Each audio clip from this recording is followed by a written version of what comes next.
ਕਰਤਾ ਪੁਰਖ ਨਿਰਭਉ ਨਿਰਵੈਰ ਅਕਾਲ ਮੂਰਤ ਆਜੂਨੀ ਸੈਭੰ ਗੁਰ ਪ੍ਰਸਾਦ ਜਪ ਆਦ ਸੱਚ ਜੁਗਾਦ ਸੱਚ ਹੈ ਭੀ ਸੱਚ ਨਾਨਕ ਹੋਸੀ ਭੀ ਸੱਚ ਇਕ ਓੰਕਾਰ ਸਤਿਨਾਮ ਕਰਤਾ ਪੁਰਖ ਨਿਰਭਉ ਨਿਰਵੈਰ ਅਕਾਲ ਮੂਰਤ ਆਜੂਨੀ ਸੈਭੰ ਗੁਰ ਪ੍ਰਸਾਦ ਜਪ ਆਦ ਸੱਚ ਜੁਗਾਦ ਸੱਚ ਹੈ ਭੀ ਸੱਚ ਨਾਨਕ ਹੋਸੀ ਭੀ ਸੱਚ ਇਕ ਓੰਕਾਰ ਸਤਿਨਾਮ ਕਰਤਾ ਪੁਰਖ ਨਿਰਭਉ ਨਿਰਵੈਰ ਅਕਾਲ ਮੂਰਤ ਅਜੂਨੀ ਸੈਭੰ ਗੁਰ ਪ੍ਰਸਾਦ ਜਪ ਆਦ ਸੱਚ ਜੁਗਾਦ ਸੱਚ ਹੈ ਭੀ ਸੱਚ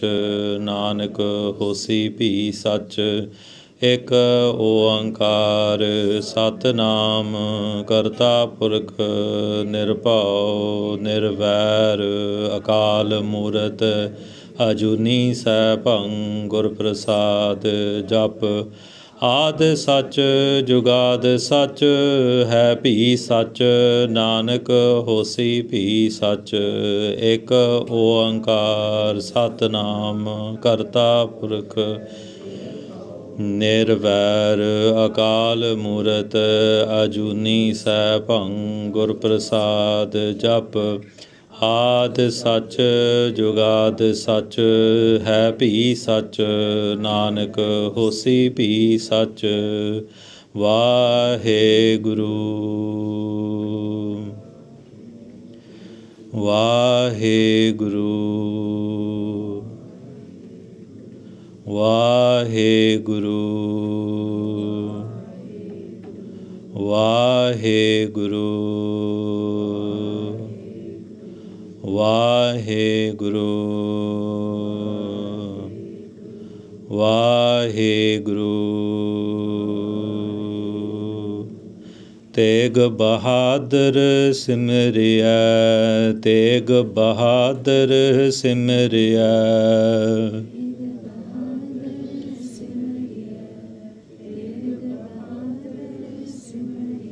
ਗੁਰ ਤੇਗ ਬਹਾਦਰ ਸਿਮਰਿਆ ਗੁਰ ਤੇਗ ਬਹਾਦਰ ਸਿਮਰਿਆ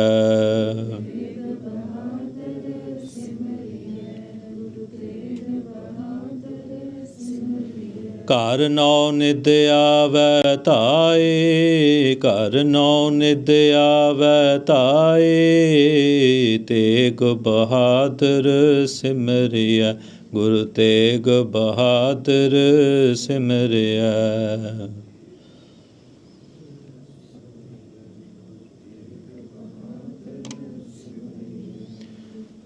ਧੰਨ ਧੰਨ ਸਤਿਗੁਰੂ ਸ੍ਰੀ ਗੁਰੂ ਗ੍ਰੰਥ ਸਾਹਿਬ ਜੀ ਮਹਾਰਾਜ ਦਸਾਂ ਪਾਤਸ਼ਾਹਾਂ ਦੀ ਜੋਤ ਸ਼ਬਦ ਗੁਰੂ ਅਵਤਾਰ ਕਲਯੁਗ ਕੇ ਬੋਹਿਥ ਧੁਰ ਕੀ ਬਾਣੀ ਆਈ ਤਿਨ ਸਗਲੀ ਚਿੰਤ ਮਿਟਾਈ ਵਾਹੋ ਵਾਹੋ ਬਾਣੀ ਨਿਰੰਕਾਰ ਹੈ ਤਿਸ ਜੇਵੜ ਅਵਰ ਨਾ ਕੋਇ ਧੰਨ ਸਤਿਗੁਰੂ ਸ੍ਰੀ ਗੁਰੂ ਗ੍ਰੰਥ ਸਾਹਿਬ ਜੀ ਮਹਾਰਾਜ ਤਿਨਾਂ ਦੀ ਸਾਜੀ ਨਵਾਜੀ ਗੁਰੂ ਖਾਲਸਾ ਸਾਧ ਸੰਗਤ ਜੀਓ ਵਾਹਿਗੁਰੂ ਜੀ ਕਾ ਖਾਲਸਾ ਵਾਹਿਗੁਰੂ ਜੀ ਕੀ ਫਤਿਹ So we're very fortunate again to be able to spend time just reflecting together about various topics of Gurmat. Every Thursday night, Guru Sahib is doing blessings, doing kirpa. This last week or so, the last few days, the whole Sikh Panth has been thinking about and remembering Dhan Guru Tegh Bahadur Ji Maharaj's Shahidi.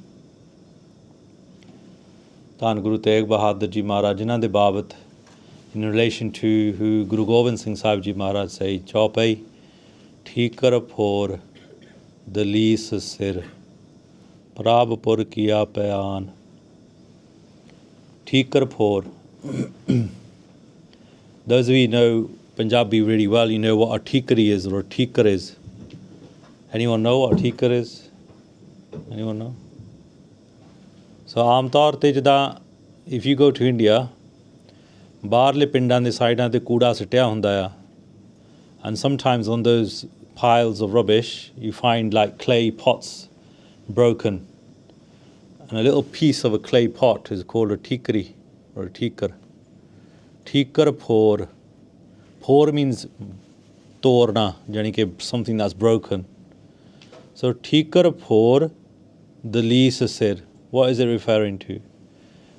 Guru Tegh Bahadur Ji Maharaj saying, Jida a sarir rupi tikar, so this body that is nashwant, that is going to be in pieces in one day, tikar por, inu main pan detta ya, dalis sir, te apna sir de detta ya. Is it too far? Or? Can you hear me all right? Yeah. Tikar for the least sir. So I've broken this sareer, I've qurban kar ditta ya. Tikar for the least sir, I've given my head. Prabhupur kiya payan. Guru Tegh Bahadur Ji Maharaj went towards Sachkhand. And in this day and age of Kaljog, Guru Tegh Bahadur Ji Maharaj did the greatest act. Shayad is duniya te kade kar nahi sakuga what Guru Tegh Bahadur Ji Maharaj did. Tegh Bahadur ke chalat payo jagt ko sog. Hai, sab jag payo. Jai, jai, jai surlog. There's like a bit of a paradox there. ਇੱਥੇ ਕਹਿ ਰਹੇ ਆ ਹਾਏ ਹਾਏ ਹਾਏ ਹੈ ਕਿੱਦਾਂ ਹੋ ਸਕਦਾ ਇਹ ਕਿੱਦਾਂ ਹੋ ਗਿਆ ਸਰਪ੍ਰਾਈਜ਼ ਵੰਡਰਸ ਅਮੇਜ਼ਡ ਉੱਥੇ ਜੈ ਜੈ ਜੈ ਹੋ ਰਹੀ ਆ ਉੱਥੇ ਪ੍ਰੇਜ਼ ਹੋ ਰਹੀ ਆ ਵਾਹਿਗੁਰੂ ਜੀ ਦੀ ਕਿ ਇੰਨਾ ਵੱਡਾ ਕਾਰਨਾਮਾ ਕੀਤਾ ਨੌਰੀ ਗੁਰੂ ਤੇਗ ਬਹਾਦਰ ਜੀ ਮਹਾਰਾਜ could have done it. Actual meanings of that are that when Guru Tegh Bahadur Ji Maharaj ascended to Sachkhand, ਜਿਨ੍ਹਾਂ ਦੇ ਧਰਮ ਵਾਸਤੇ ਮਹਾਰਾਜ ਨੇ ਸਿਰ ਵਾਰਿਆ ਸੀ all their main people, the Devte, Brahma, Shiva, Vishnu, all these Devatiya, they stood outside their Puriya with har, waiting for Guru Tegh Bahadur Ji Maharaj to go by, out of respect. ਤੇ ਜਿੱਥੇ ਜਿੱਥੇ ਤੱਕ ਉਹਨਾਂ ਦਾ reason ਸੀਗਾ ਜਿੱਥੇ ਤੱਕ ਉਹਨਾਂ ਦੀ ਪਹੁੰਚ ਸੀਗੀ that region or that sector that they were allowed to go to, that they had the security passes for, ਉੱਥੇ ਤੱਕ ਉਹ ਜੈ ਜੈ ਕਰਦੇ ਗਏ ਆ. And then they couldn't go any further. They watched Guru Tegh Bahadur Ji Maharaj go to Sachkhand. Kyunki ਉਹਨਾਂ ਨੂੰ ਆਗਿਆ ਨਹੀਂ ਹੈਗਾ. We've got to remember this, we've got to think about this. It's no agya to them. There's no permission to anyone else apart from Gursikhs and Guru Sahibs to enter Sachkhand. ਕਿੰਨੀ ਵੱਡੀ ਗੱਲ ਆ. ਹੈ ਸਭ ਜਗ ਭਇਓ ਜੈ ਜੈ ਜੈ ਸੁਰਲੋਕ. Surlok means devte roop. ਇੱਥੇ ਹੈ ਹੋ ਰਹੀ ਇੱਥੇ everyone's wondering what's happened. The Mahapurush did an arth of that and they said, hai, ਜਿਹੜੇ ਗੁਰਸਿੱਖ ਭਾਵਨਾ ਵਾਲੇ ਸੀਗੇ, those people who were full of devotion for their guru, they were shocked. They were like, ਇਹ ਮਹਾਰਾਜ ਨੇ ਕਿੱਦਾਂ ਕੀਤਾ? And then the second hai refers to the ਸ਼ਰਧਾਵਾਨ Hindu ਲੋਕ ਜਿਹੜੇ ਮਹਾਰਾਜ ਦੀ ਈਨ ਮੰਨਦੇ ਸੀ, ਜਿਹੜੇ ਰਿਸਪੈਕਟ ਕਰਦੇ ਸੀ, ਉਹ ਵੀ ਹੈਰਾਨ ਹੁੰਦੇ ਆ. ਤੇ ਦੈਨ ਦ ਮੁਸਲਮਾਨ ਲੋਕ ਜਿਹੜੇ ਚੰਗੇ ਸੀਗੇ, ਜਿਹੜੇ ਸ਼ਰਧਾਵਾਨ ਸੀ, ਉਹ ਵੀ ਹੈਰਾਨ ਹੁੰਦੇ ਆ ਕਿ ਇਹ ਜ਼ਾਲਮ ਲੋਕ ਜਿਹੜੇ ਆ Aurangzeb. Because just like in any country you'll find people who are against people who are despotic and right wing and stuff like that. You're going to find people who are always going to side with truth regardless of their faith, regardless of what their overall view is. But ਉਹਨਾਂ 'ਚ ਸੱਚਾਈ ਹੈ universally, ਪਰ ਸੰਸਾਰ ਵਿੱਚ ਸੱਚਾਈ ਹੈ, and it will always remain. You've got to remember that as well. There's nowhere that is written that ਸੱਚਾਈ will completely disappear. It will always remain. Let me just say that again and think about it again. Sachai and truth is always going to remain regardless. When you're charged up with the power and the kirpa and the authority of a guru, then you're like a blazing flame, a blazing arg in the eyes of those individuals. You're full of faith and full of truth. Te time naal kirpa hundi hai Gursikhan te. Maharaj either sends someone regularly to awaken individuals, and I think we're about due one at the moment. a special type Gurmukh Pyara who's in that kind of mentality. I think we very much do it. Until then, we can strive to be those individuals. We can build ourselves, build our jivans, build our lifestyles. So this, when I got this title of this talk, Hukam ate Sog da Ilaj, I literally just took the Hukam means the order, the instructions that we must follow. And in Maut and in death, this is probably the most kind of powerful time, most charged time, emotionally charged time, where we are where we have to think about the Hukam in particular, where we're woken up and reminded and prodded by Maharaj and say, look, don't forget there's an underlying Hukam of Parameshwar WhyGuru, and you've got to kind of align yourself with that. Wake up, realize it, understand it. And then Sog, I thought the word Sog, and it's interesting, क्योंकि तेग बहादुर के चलत भयो जगत को सोक, इत्थे कक्के ना लिखा होया, but it means the same. Sog and Sog, they mean grief. So the whole world is entangled in grief. Man karke, their minds, their bodies, sarir karke, in their words, bani karke, individuals in the world after Guru Tegh Bahadur Ji Maharaj's passing are struggling, are in grief. Kinne vade Satguru Sahib, they've done this big qurbani, massive qurbani for the sake of someone else. When you look at the epitome of doing something for someone else in this day and age, surely qurbani is the greatest thing, to die for someone else. There's nothing greater than that, is there? Japa soch de, huh? There's nothing else great. You can give maya to someone, you can sacrifice your money to someone, your wealth to someone. You can sacrifice your house or your many houses for poor people, homeless people. You could even maybe turn a blind eye to your family members in the eye of doing seva of other people. You might even banish people. I don't know, you might exile people. You might not even forgive yourself for some deeds that you've done. The biggest thing that you can do is surely to sacrifice everything for someone else, to give up maut, to give up your life. So, just to understand Sog, there's a word that sometimes you might also hear, Beog, Sog Beog. Sog, in my understanding, is grief in itself. It's the way we feel when we know someone has left us, or when we've lost something. Sometimes it's not if somebody's even left us, we might not even had that thing, whatever it is, but we're in grief because of it, because we never had it, and we never even knew the feeling of what it might feel to have that thing.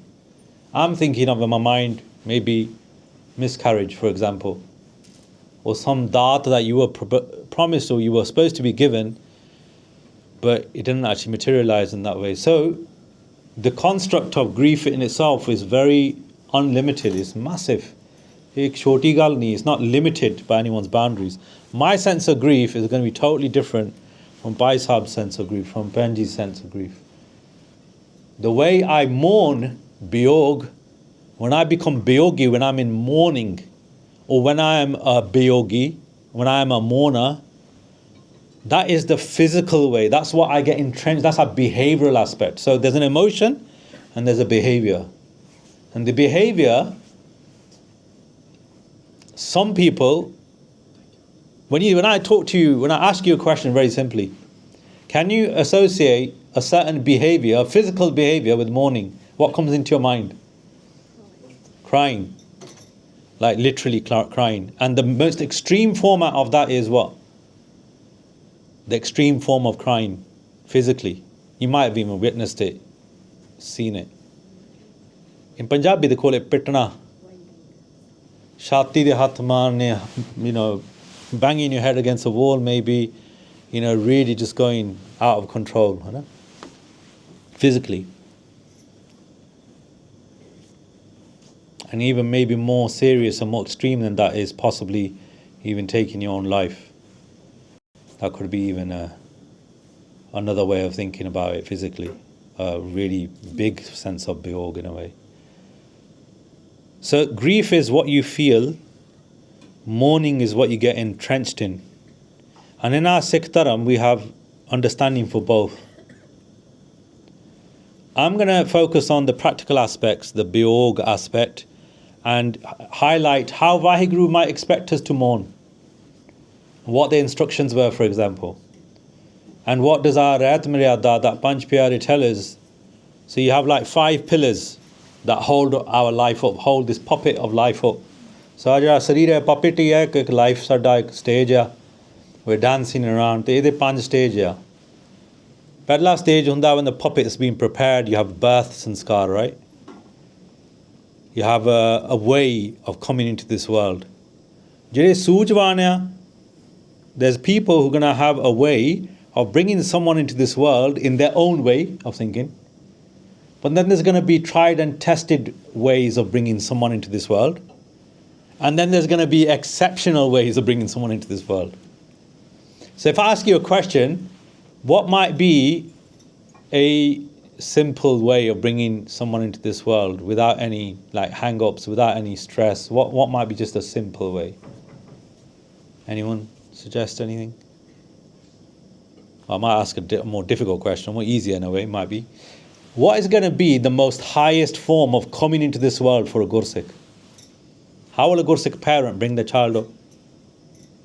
When they're bringing a child into the, what will a Gursikh do? What will a parent think about? Any ideas? Some of you might have done it. You do tiyari, don't you? You prepare, right? Spiritually, you might prepare. A Gursikh will do tiyari at birth. So when the child comes into this world, they'll be doing copious amounts of bhajan, simran, bandagi beforehand to make sure that they're making WhyGuru ji prasann and happy. Remember, WhyGuru can send anyone at any time. They can get so happy with what you've done and your preparations that they send the most amazing jyot into this world, even though you might not have had the lifestyle of being a great Gursikh yourself. But because of your tiyari and your preparation at that time, it's the most important time. So I'll ask you a question.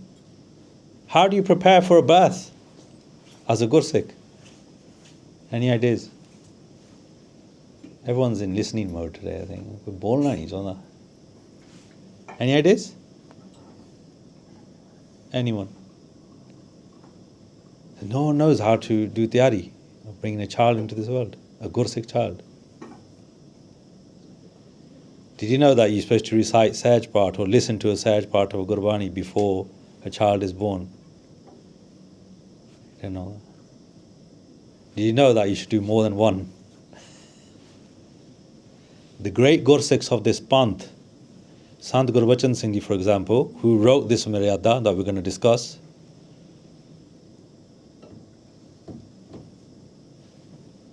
I think it was their uncle who sonared the whole Sahaj Path to his sister from start to finish.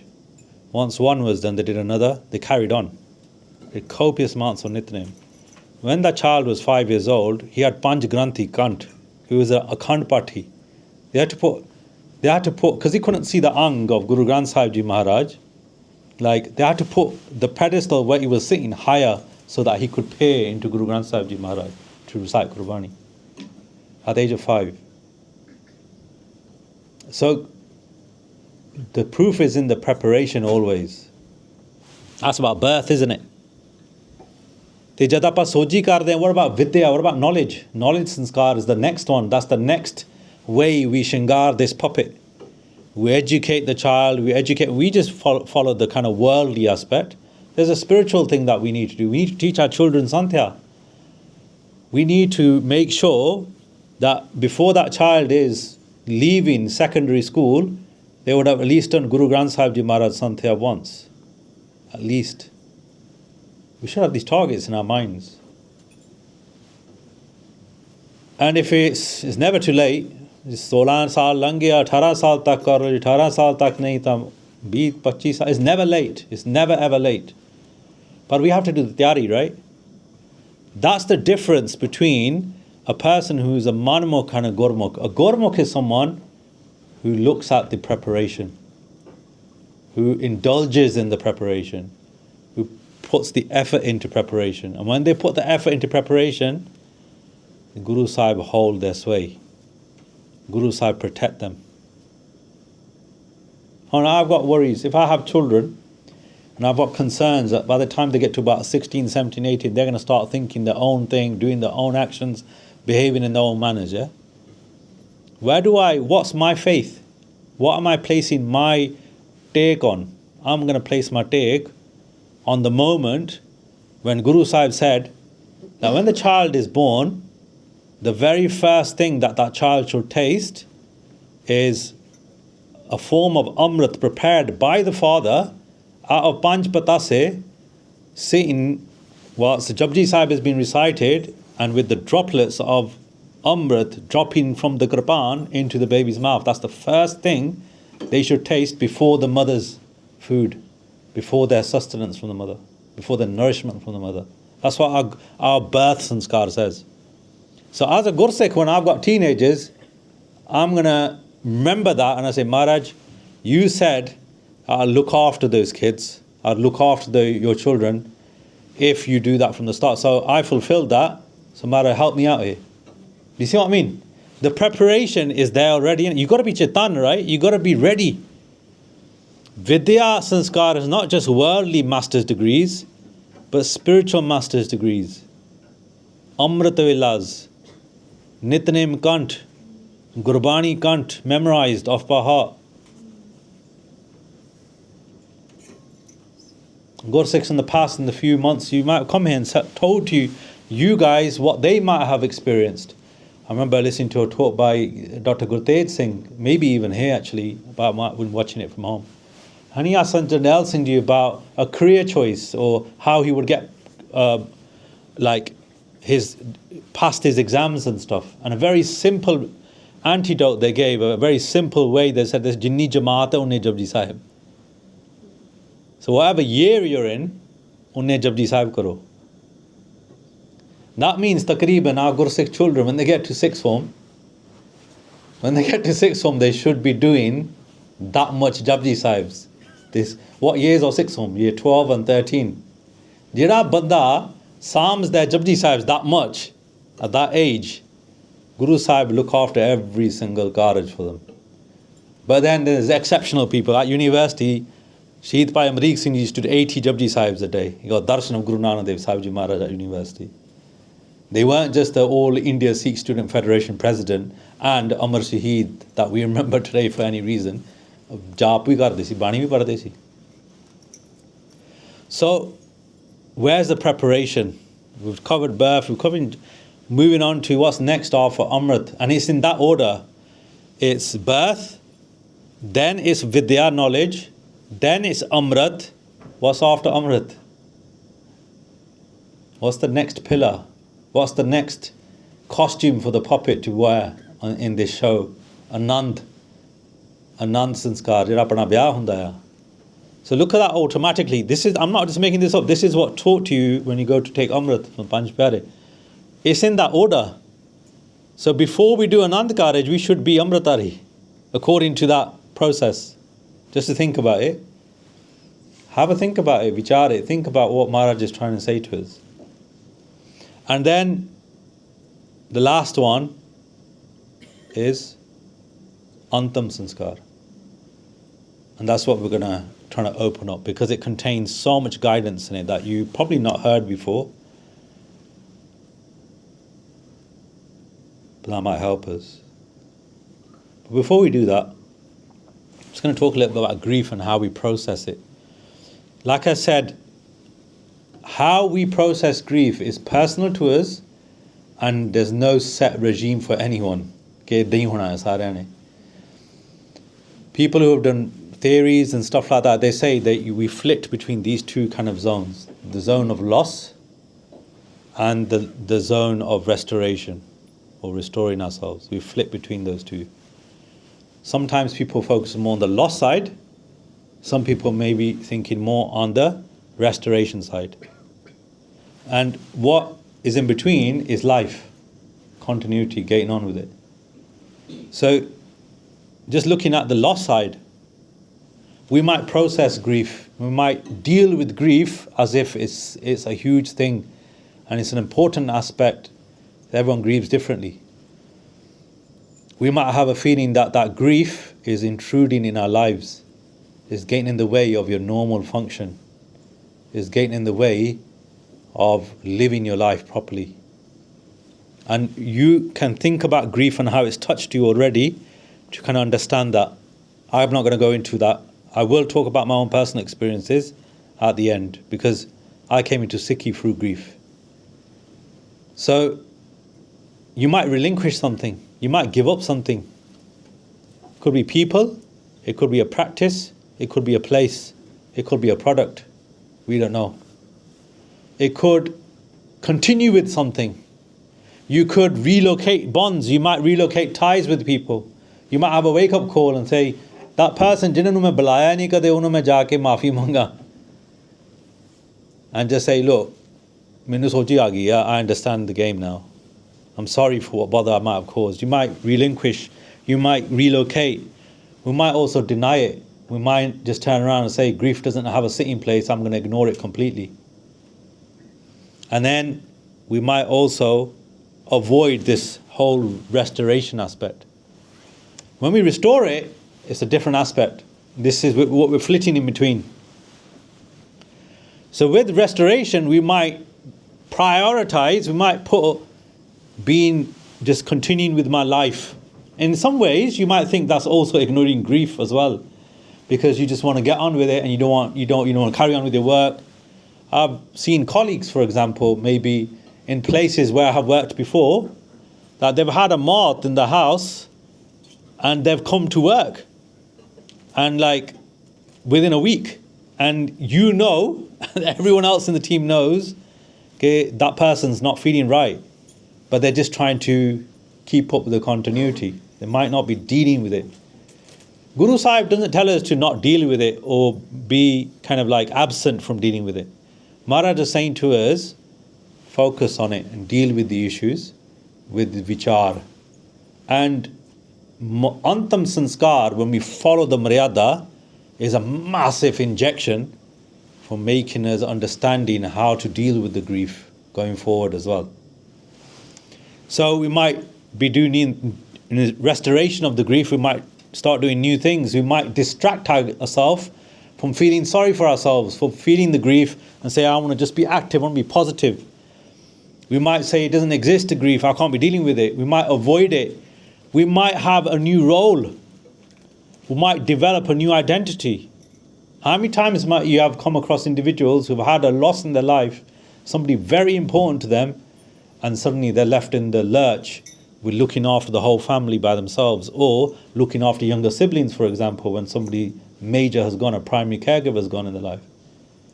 They become the main person almost, and then suddenly they have to make decisions in their life which they never even counted before. Like, for example, starting work, giving up education maybe, just to keep the family going and make that ultimate sacrifice.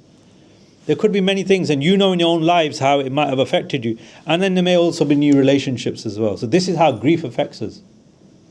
This is what, and it's no set figure, it's going to go like that between both of them until you come to the middle road, until Holly, you realize, just make this very clear, grief doesn't ever disappear. Let's just make that very clear. Grief kade janda nahi hunda kade bhi, but your perspective might change of it. Your perspective might change of it. It doesn't ever leave us.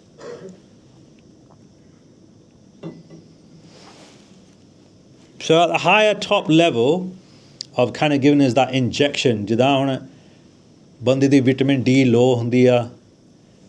You go to India, the tika paunda, has a tika about 60,000. Ite ta you get hardly any milligrams of vitamin D. Sari India nu pass they just to get the tika. But you get that 60,000 tika inside you, suddenly you're charged up again. You feel better, you feel strong. Everything latta lutta nahi dukdi anymore. It's fine. When you get to my age, you'll know the feeling. But tika jada hai antam sanskar kind of forces us to think about this. It reminds us that there are individuals in this world who don't feel sadness in the face of adversity. It reminds us that there's people who in the face of pleasure and comforts don't get carried away with it. They keep on top of Parmeshwar. They thank WhyGuru, they're grateful. They have a sense of appreciation always. They don't get too excited. Taisa hark means happiness. Taisa osa sog. Just as happiness, when they look at that, when they reflect on it and they reflect on sadness, they see it as two different ends of a scale. And they realize that I'm sitting in the middle, I'm going to balance it out. I'm neither going to get too happy, neither going to get too sad. And this is the overarching quality of Guru Tegh Bahadur Ji Maharaj actually. This is how they were. In Atihas it tells us they were never overly happy about things, like in the sense that overjoyed and showing that. There's even references that some people have made that they very rarely used to smile, Guru Tegh Bahadur Ji Maharaj. Because they were so ikras. And it's not because they were deemed as boring and stuff like that, nothing to do with that at all.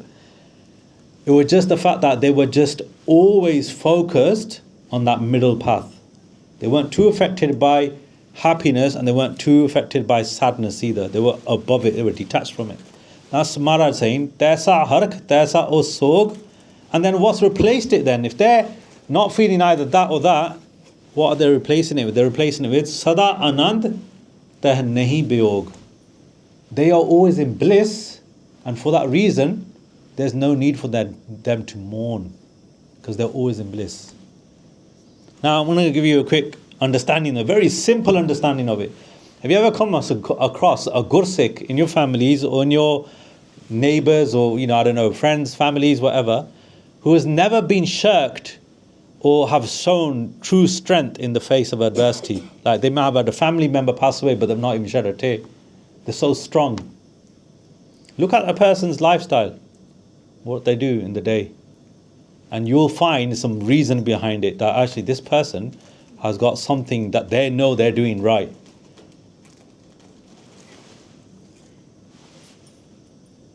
The other aspect of the hukam is Kalle aave nanka sadde uthi jahe. That when the message from WhyGuru comes, you have to leave. Sadde uthi jahe. Just sada aa janda na, you have to go. Jana penda us vele. And there's many scholars who have put their perspectives on it. Some people will say, okay, when three things come together, that's when a death will come. So the method, the time, and the place. When one of those three are missing, bande di maut nahi hundi. So they might have a near miss. When there's not the time, I'll give you an example. We went to Shimla once when we were younger. My dad took us. He goes, Shimla dekhi aake, badhiya utthe jagah gore jande hunde si. So we went as well. We got there quite late and the brain was moving around because the roads are like that, all serpent-like all the way up the hill, and like that altitude we to Jawi. I must have been about 10ish, 11ish at that time. And we got to Shimla about this time, so it was dark and we needed a place to stay.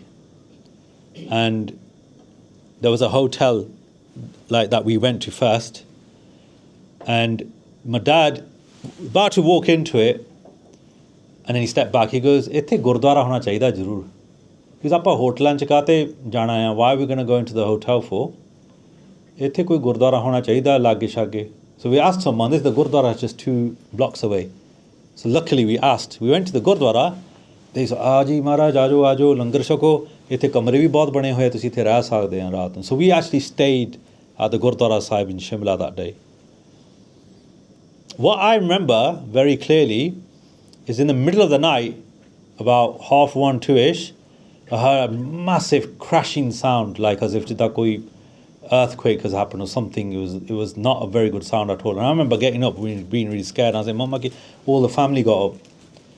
And Mom, Dad goes, "Pata nahi kuch hoya hoga, to saw jo koi na, nothing's wrong, it's fine, don't worry."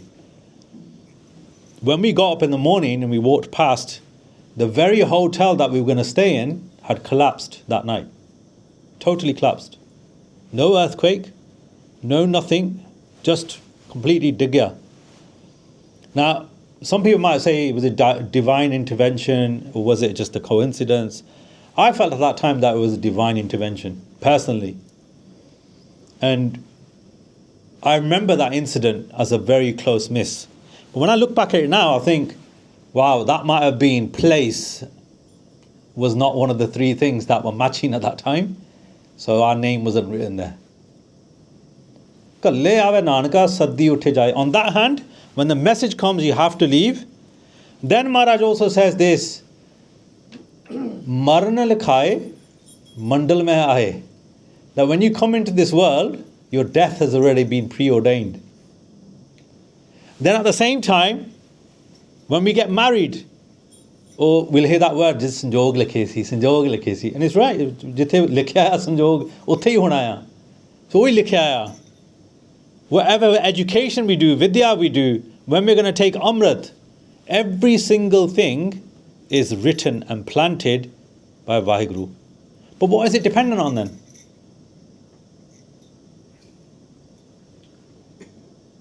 There was a Mahapurush, a Singh, who used to do Sangat of Sant Gurbhajan Singh Ji, and they once asked Mahapurush, they go, Mera kidda hoga? And they said, Jinna tu jap tap kita ya, like the amount of Bani you've read, Maharaj says that this is going to be your penultimate janam. In your next janam, you're going to be born in the West, and you're going to be born into a very rich Gursikh household who will have Bhavna for Guru Granth Sahib Ji Maharaj. And you will finish off your last janam in that house. Let's just put that into context. So, usara kuch likhya hoya already. Jithe janam aane hai, where we're going to go, what we're going to do. We can affect it. We can affect it by doing more bhajan and remembering Akal Purkh WhyGuru, because ultimately they're the one who's writing it for us. Jira architect hai, who's writing our destiny, Eko Data, Purkh Vidata. He's the one who's architect of our destiny. So they can write it, they can erase it, they can do whatever they want. We've got to please him, that's all. We just got to be ready for the Gur Prasad. But very high practitioners, just to throw the boomerang in there, very high practitioners of Guru Sikhi, they said that actually there's no choice whatsoever. Just to drop that in there. And it's all planned out. But that might be their own bhavana towards WhyGuru, because a learner will always say, I'm 0%. The WhyGuru is 100%.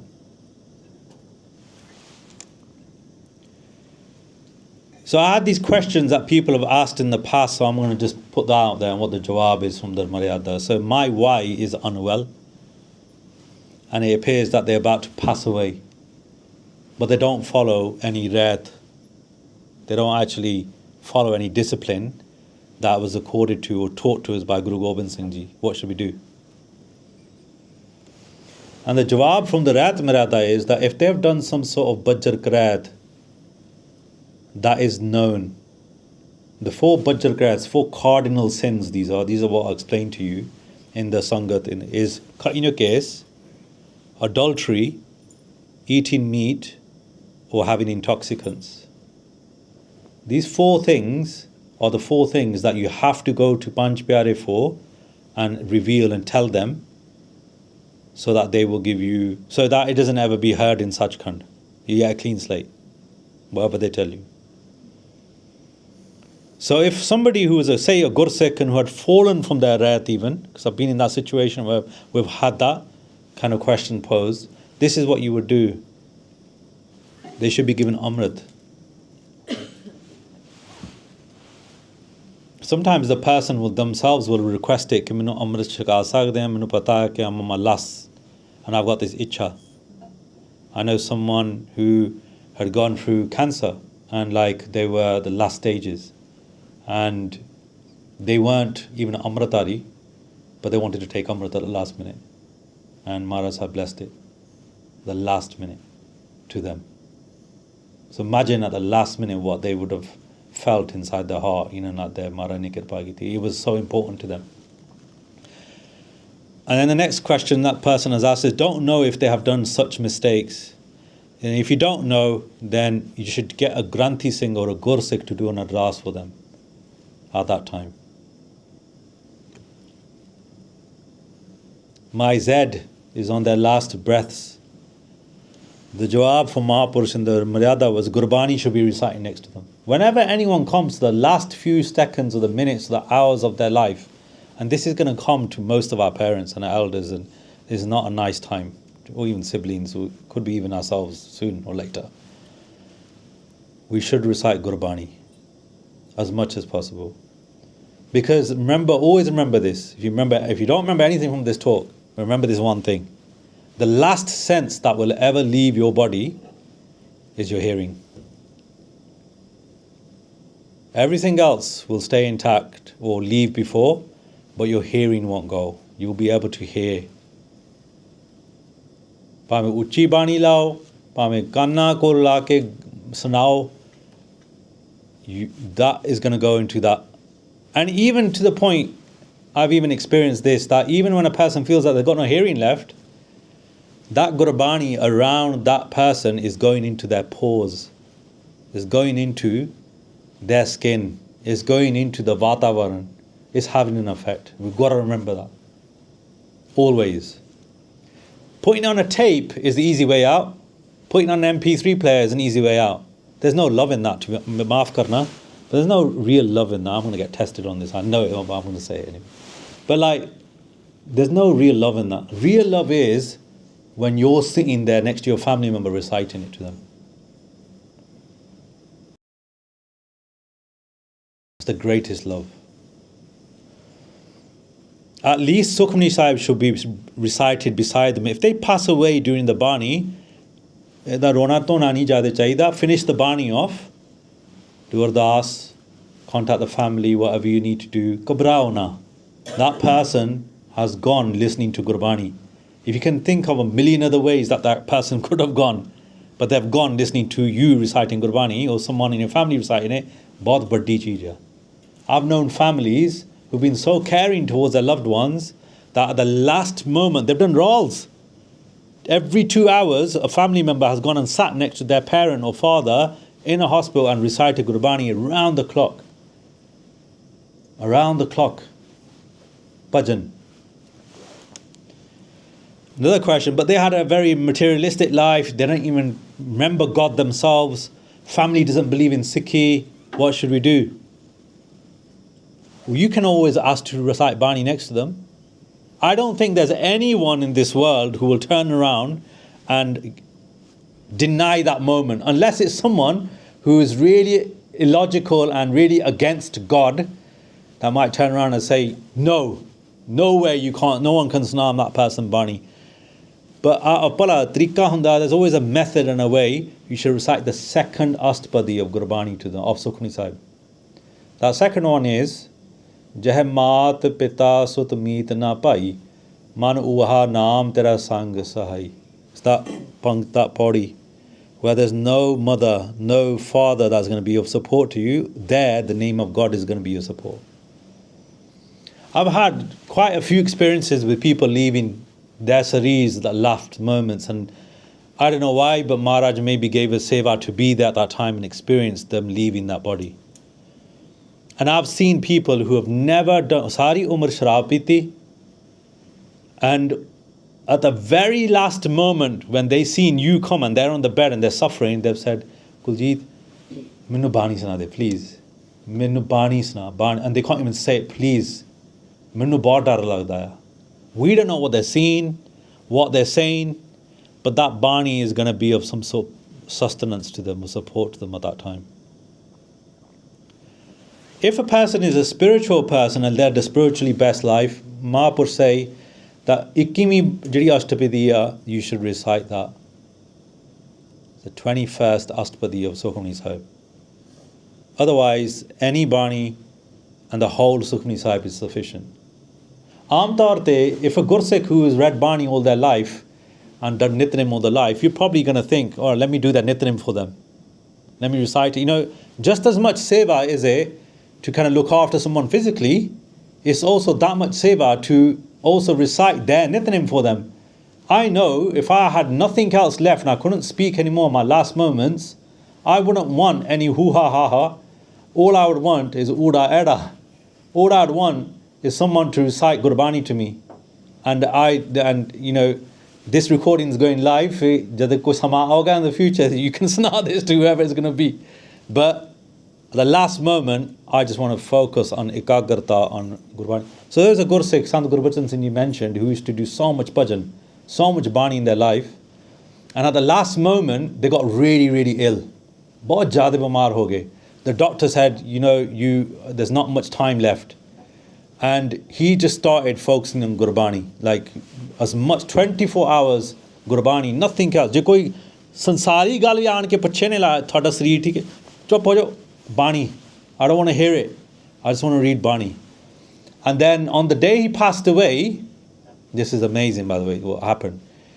On the day he passed away, he got up himself, he was so ill, did Ishnan himself, tied it to star, and sat on the bed, on the palanga where he was sitting, and he said to the Singhs who were beside him, कि भाई दया सिंह जी आ गया, भाई धर्म सिंह जी आ गया, भाई हिम्मत सिंह जी खड़े आ, भाई मोकम सिंह जी भी खड़े आ, भाई साहिब सिंह जी भी खड़े आ, मैनू हुण समा आ गया, मेरा मन इन्ना एकाग्र हो गया, my mind is gone so focused, मैनू होर कोई गल नहीं चाहिदी, बाणी this don't talk, don't come into the room, just disappear. So he got taken by those souls. There's so many examples of Gursikhs who've been taken spiritually by angelic beings and stuff like that. And ithe tak ਇਹ ਵੀ ਨਹੀਂ ਹੈ ਕਿ it's just something that's reserved for Gursikhs. One Singh told me once that he knew a Hindu guy who was very compassionate, and he used to do like a lot of dhan pun, and he had cancer, that Hindu guy, and when the guy got cancer, he was at his last legs in his room, and the family of the Hindu family sought out that person, that Singh, to go and do an ardas for him the last minute. And that Singh said that when he went to do the ardas, he felt compelled to go to the Hindu guy and say in his ear, the guy couldn't speak, he was just on the bed, okay, give up every thought and just focus on Bhagwan. Give up every single thought, just forget everything, just focus on Bhagwan. And they did the ardas. And he said, the Singh said that the ardas that he did was, if it's in your will, take him. Because their family can't see him suffer.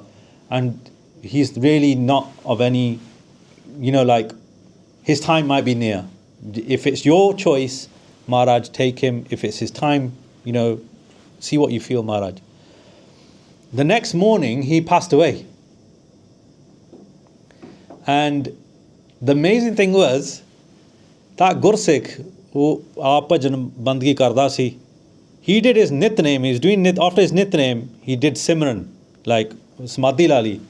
And in his Samadhi, he got visited by Ganesh. He got darshan of Ganesh. Ganesh is that deity with, the Shiva's son, isn't it? Okay. The elephant.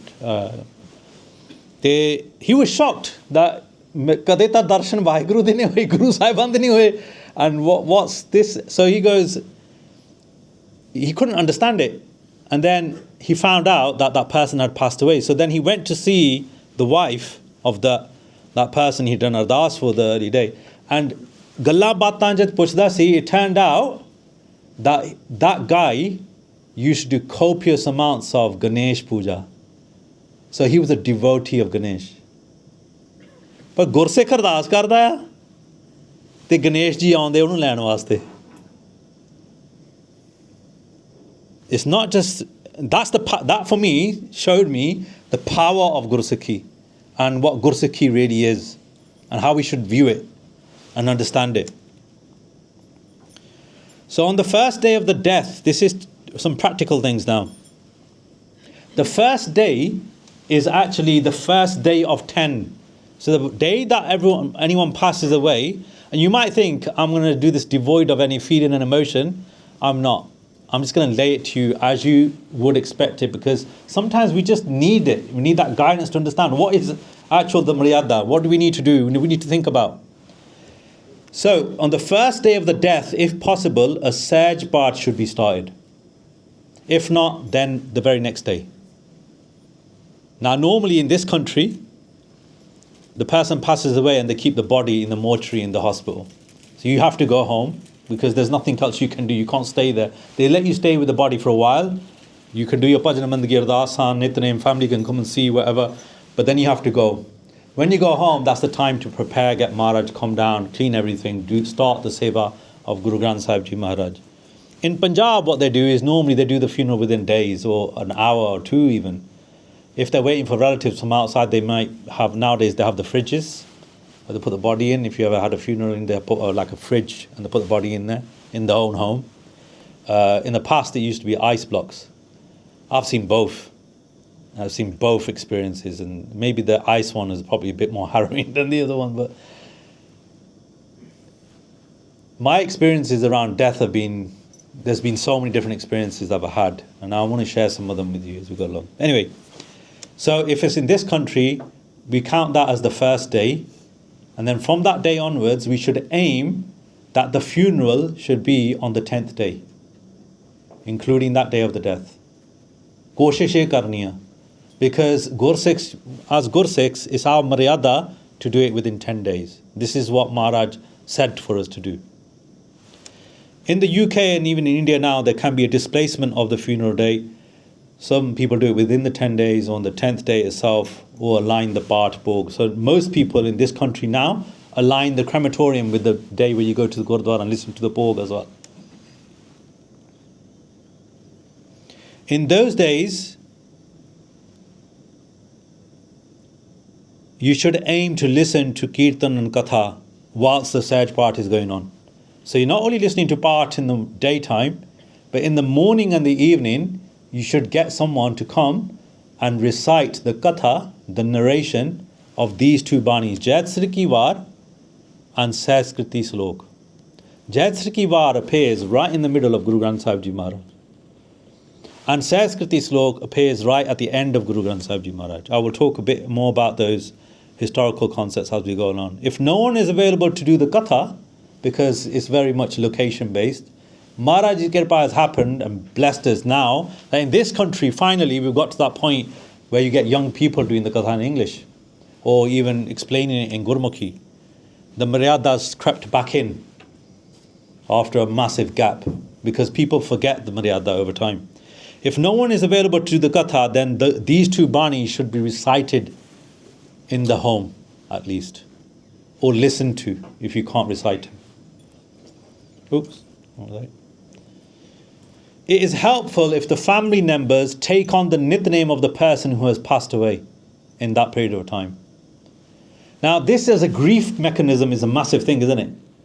Ekta, you are entering the sphere of all those banis that were blessed to your parent or your loved one by Guru Sahib themselves. Because you can't do Bani Nitnem off your own accord. Any Nitnem that we do, we're not doing it ourselves. Maharaj has blessed it to us. We've got to understand that. So what greater thing can there be to enter the sphere of spirituality that your loved one was sitting in at that time of grief? This soothes the individual's grief and also acts as some sort of restorative remedy. They can continue with that Nitnem in the future as well. That Bani that gave the qualities that you are thinking about and focusing on when the person goes away, those very qualities that they obtain from Gurbani, because everything has a source. Every good quality has a source. Every guna, good quality, has a source. And Gunan de Badshah, the infinite source of it, is Guru Sahib or WhyGuru. If Maharaj is Prakash in the home, someone can also do the duty of the Nitnem for the Sangat. And every day in addition to their own. Again, this can continue for the future and provide restorative remedy.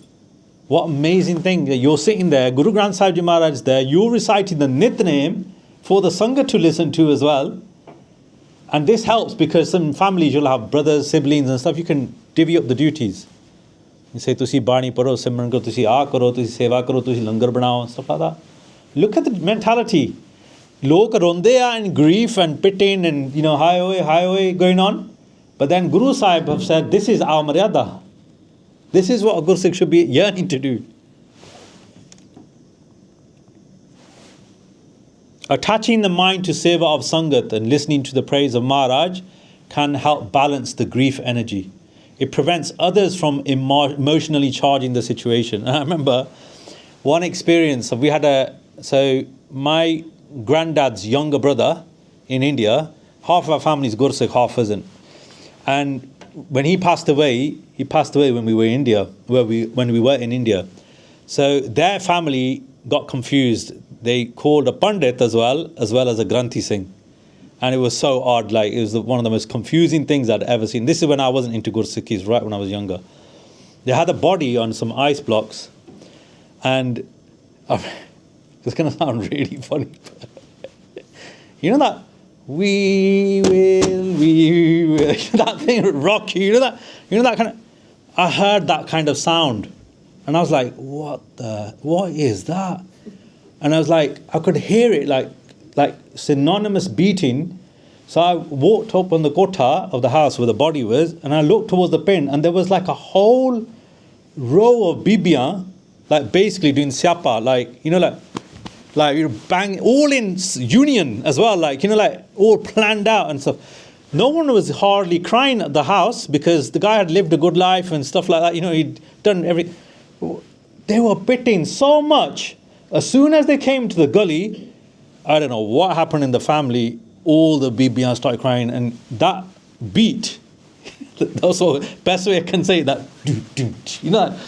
that beat started kind of infiltrating the Sangat. And I remember vividly, hardly the actions being copied by the woman. I was like, and then I looked closely, and what happened? It was like a relay. So what happened was the Buddhiya in the house started the beating, but the Buddhiya who had walked down from the street, they stopped. And they were just looking. And then every minute ago, they'll have a little breath and have a breather and then wail again. Joining Mexican wave, it's going around the stadium. I'm laughing, I'm joking, yeah. But in these kind of situations, you have to kind of have that in a way, because that's how it might look to Maharaj. Because when a person sometimes comes at times of funerals, some people just come to see the tamasha. They don't want to actually really empathize with the person who's passed away. They might just want to come and snarl something. Hi, oye, dansi. Hi, oye, dansi. And they have totally displaced facts as well. I'm not saying that person can't express grief in crying, because the hundaya, sanuvi hundaya, when you lose someone close to you. But the epitome of strength, spiritual strength, is someone who is focused at that time when it's needed most. Rather than contribute to the emotional kind of roller coaster and, the roller, and that we will rock you. Guru Sikh's far beyond that. So that was an interesting experience.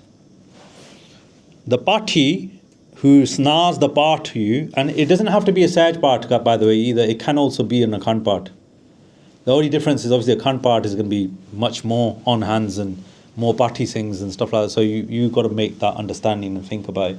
And normally in Gurdwara, they just take care of the cha pani for you. I know when you're in close Gurdwara kind of contracts, I know now Leicester, the Gurdwara don't really push the family to say ki tusi aa karo, o karo. They actually make the cha pani and say, parvar hai tusi apna. It's got that kind of pavna feel. Just if you're in the pind, there'll be an announcement on the village ke bhai jinna kol dudh hai dudh sara leke aao te is parvar ch handao, or da dukh handao. So they bring their stuff that might be needed for barley Purani to come to eat and stuff. That's respectful, but that's a nice thing. But the party should be given full respect and honor, maya, clothes, and the sangat should also be respected by giving them langar as well. After the bhog, Sri Japji Sahib Path and Ramkali Sad should be recited. Now this is very interesting. Aam taur te, at the end of a Sahaj part, you recite Japji Sahib, then at the end of it, you have the full Anand Sahib. Aam taur te, Anand pe avni mai Satguru mein paya. But on a death, you don't recite the Anand Sahib. You recite Ram Kali Sad. This Gurbani is written by Baba Sundarji, who was the grandson of Guru Amar Das Ji, the third Guru. And he literally, eyewitness, describes what Guru Amar Das Ji said to the Sikhs at the last minute, what their expectations were of the Sikh Sangat in terms of how to mourn, and also he made a connection with like historical events that happened.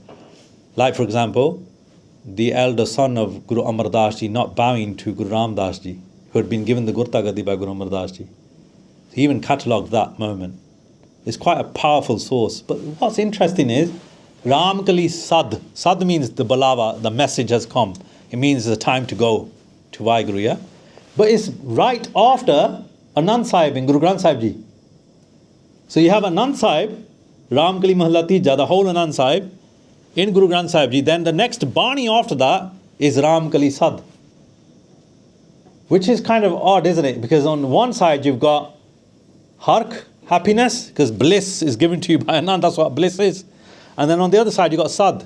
Now why would you have two Gurbani? Why would you have a Gurbani that's effectively positive and negative, kind of like in one place? And it comes down to that same thing, that the spiritual state of the Guru is where there is no Hark and no Sog. There's that middle route of bliss, always, always. It's a good Bani because it narrates. Baba Sundarji talks about the effect on how the Sikh Sangat. It talks on the last conversation. If you do get a chance to read it, recite, go on, read the Bani itself. Because in it, Guru Amar Das Ji Maharaj says, may be that crying after me is forbidden. And minu mool nahi paunda hega. Ukka nahi paunda. You know, in Punjabi, ukka nahi changa lagda koi banda. You know, I totally don't like them. Yeah? Guru Amar Das Ji Maharaj says it very clearly. Minu ukka nahi changa lagda if a Gursikh cries when somebody passes away. Because that is a response of what we call Agyanta. Agyanta is when you don't understand the reality of the situation and what's actually happened. The soul has gone. In some circumstances, the soul has already moved on to another lifestyle. In some circumstances. And that's where these Bani come into place, and I'll explain why we recite those Banis as well. But in that construct, what happens, Maharaj has already maybe given orders to that person to move on. They might even be back. Par sanu gyat nahi hundi us vele. That's where Bhajan Bandgi wale Gurmukh pyare understand. So Jait Sri Ki War, this Bani was composed by Guru Arjan Dev Ji. Vijay Ram, a learned scholar, came from Kanchi. This Bani comes right in the middle of Guru Granth Sahib Ji Maharaj. These pictures that you see are punishments of hell. Okay? So what is supposed to happen to individuals during their life. And Vijay Ram, he was a learned Pandit, he said, when someone dies in the Hindu faith, we recite the Katha, we recite the narration of a text called the Garuda Puran, or Garuda in English they might say, Garuda Puran. And in that it narrates the hells and punishments that people receive so that people reflect on bad behaviors, habits and thoughts. And then they change their life. That people get scared that that person's going to die. Main bhi dara. Mainu bhi sochna chahiye ki main ki karan. This naturally happens when somebody passes away, right? You have that wake-up call. Everyone has a wake-up call in some way. But then he added something else. Because there was something wrong about the society, because it wasn't equanimous. It didn't have that oneness with everyone. Everyone's seen as one. And he went on said, he goes, when a Shudra, when someone of a low class it dies, we have to sana that katha over 30 days because it takes them longer to process because they're low caste. Look at that mentality. Think the mentality that when you feel that you're being privileged to something and everything else is lower than us. So this Brahman is saying this to Mara. Then if you're a Vaishnav, in Vaishnavas come Jat, in Vaishnavas come people who are farmers. Unhanu 17 din lagde. We sana the katha in 17 days. A Kshatriya warrior will hear the katha in 13 days. But us Brahmins, We hear the Katha in 12 days. So they placed themselves higher than everyone else. And then he said, but it takes that much time for these people to be cleansed. So can I ask just one thing? That I see all these Gursikhs here sitting together in Pangat and eating together because they were shocked to see that. You've got to remember, the philosophy of Guru Nanak Dev Ji Maharaj is very, very rebellious and revolutionary to the people at that time. These are the people who would put molten gold into someone's ears if they happened to be a low caste and they heard the name of God, because their ears weren't made for it. This is the mentality, this is the discrimination that was happening at that time.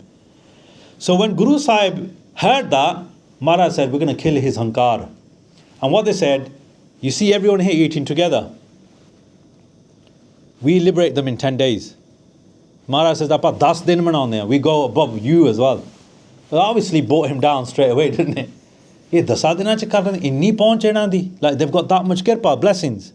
And obviously, Maharaj's aura and Maharaj's the Sangat there and the Kirtan there, the whole setup had a massive effect on him, because when he came to Maharaj, he actually bowed down to Maharaj, and our Sakhiyan say that he'd actually realized the greatness of Maharaj before asking these questions.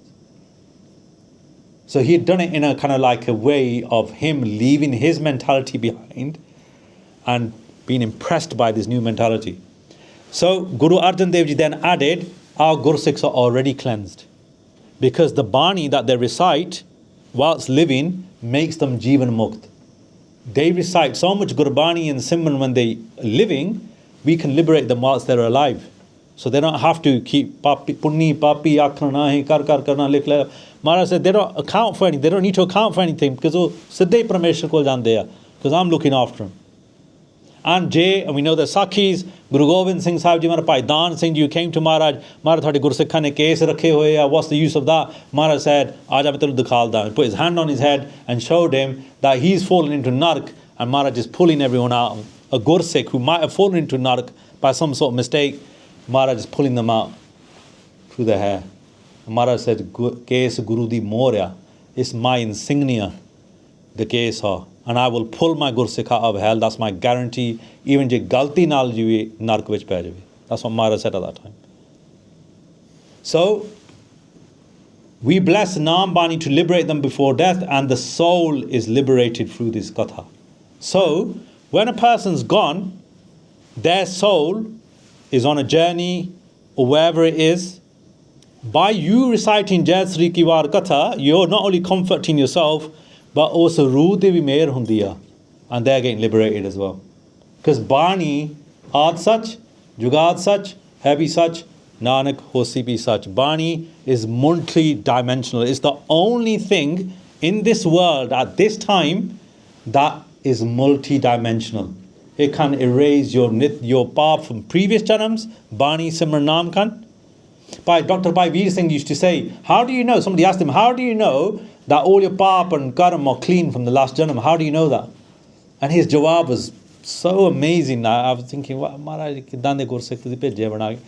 he said, Jad Bani Parde Rasa Jave na, you don't start getting a taste of sweetness in your mouth when you're reciting Bani or doing Simran. At that time, know that you're free. Jede pichle karm hai paap hai, wo finish ho gaya. What an amazing thing. Sant Guru Bachan Singh used to say that, quoting Guru Gobind Singh Sahib Ji Maharaj, saying, Ke by doing bhajan, our Nitnem that we do, the 7 Baniya that we do, all the past paap that we've done in previous lives, that might be a reason for us receiving something bad now, or having a less of us, insufficiency of now, they are raised just through the Nitnem. And we don't even see them. That's the power of it, how multi-dimensional it is.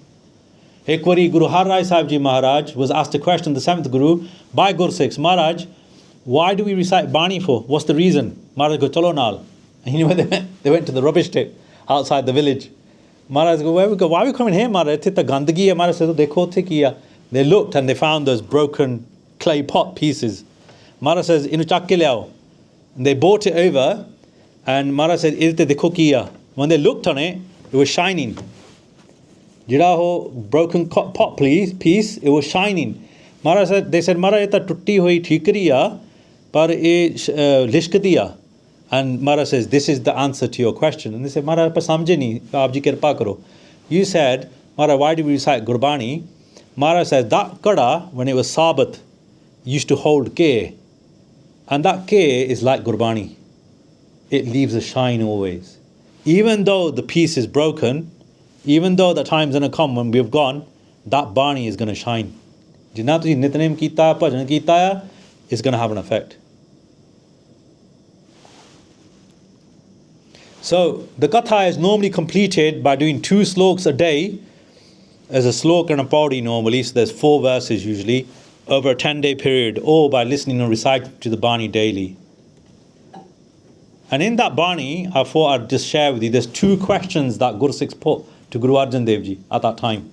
The first question they said, in this Guru Granth Sahib, what does it talk about? So this is, you could say, Vijay Ram was asking this question from Guru Arjan Dev Ji. And Maharaj replied, Salok, Ad Puran, Mad Puran, Ant Puran Parameswara hai. Maharaj said, he gave actually 9 different meanings just for that line. Ad Puran means something that's perfect from the start, something that's perfect in the middle, Mad Puran, Ant Puran Parameswara, something that's perfect at the end. So in all places in Guru Granth Sahib Ji, you will only find completeness. There's no imperfection in Guru Granth Sahib Ji Maharaj. And that's what Maharaj says. In the beginning, it contains praise of the omnipresent. WhyGuru in the middle, it contains the praise of the omnipresent WhyGuru. When we finish it, you will also find the praise of WhyGuru. So Maharaj explained Guru Granth Sahib Ji Maharaj what's in there. That was the first artha, and they explained it 8 more times. I haven't got time to go through that today. How do we free ourselves of our sins? That was the next question the Guru Sikhs asked. And if this katha was going on somebody's passing away, just think about what this jawab would be for the people listening at that time, and how much it would feel to them. Maharaj sanu ki das rahe. They said, how do we free ourselves from our sins? And Maharaj said, Idun kito mukana, pori ditim pahe. Maharaj said, just like you load up all the logs, the wood and pile it up like that, you only need pori ditim pahe. Pahe means agni, flame. Thodi je agni chaidi hundiya, you put it to the wood, and what happens to the wood? It all goes in flames. And Maharaj says, Manav sandro sachasaho nanak habbe dukhde olahe. He said, just like the wood logs, which are the lifetimes of sins, are piled up, and then given a small flame of Bani, of Simran, of Bhajan, they burn away easily. In the same way, the flame of the focused Naam, recitation, burns away all our pains. Kinni baddi gall hai na? What do you think about it? Kriti Slok, Guru Nanak Dev Ji Maharaj, 4 verses in Gurbani. I'm telling you this because this is the katha that's done, and these are the what we call the Utthanika. This is the background of the 2 Banis. So Jayasri Kubar we've done. Kriti Slok. So Guru Nanak Dev Ji Maharaj was visited Kanchi, which is Banaras. You know where that guy sits? I think is that sadhu, that Hindu sadhu, yellow guy. He's quite famous at the moment. What was his name? Huh? Parmanand, his name is. Very respectful person, isn't it? Kirpaya Maradi bahut. You could just imagine somebody like Bhakt Kabir ji like being that, and at that time, how they sangat graunde and they have Vishwas and Guruji. Anyway, Guru Nanak Dev Ji Maharaj visited Kanchi and was by the way, don't take that as if I'm saying that he was Bhakt Kabir ji. No, I'm not saying that at all. I'm just saying that you can imagine and think that oh, koi sama hoga. Anyway, Guru Nanak Dev Ji Maharaj was met by Gopal Dutt Brahman, and this guy was an egotistical scholar who came to Guru Nanak Dev Ji Maharaj, and he asked Maharaj a question. He said, which granths have you studied? I think it's Kin Pustak Adhyatang. So what pustak, what books have you studied? What granths have you studied? And Guru Maharaj said, Apa ki study karni, apa tam fakir ya, like we don't study anything. Apa tam parjan karne wale hain Parmeshwar. Tu sanu ke puchda hai, why are you asking us? Oh, hatya nahi haga. He kept on persisting. Maharaj said, chal, he's not understanding. Marya ho kutta si, there's a dead dog on the floor. Maharaj said to the dog, chal vi bhai, mardanya inu jaag. He said, apne jaat bhaiyan naal gal karo bhai, oh thode naal gal karna chaਹੁੰਦੇ ਆ. He said to the dog, talk to your fellow brothers, jaat bhai, about the pandit in front of him, to the dog. Oh, kutta jinda ho gaya usse vele.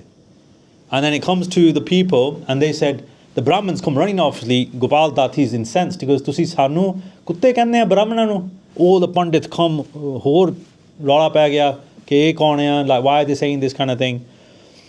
And Maharaj said, "Main sahi kiya hai, ye thoda ehi ape hi dasuga thonu." At that time, Guru Nanak Dev Ji Maharaj did aisi kirpa that dog spoke to Gopal Dutt. And he said, I am your Jat Bhai, I'm actually your Dadaji. He says, I'm your grandfather.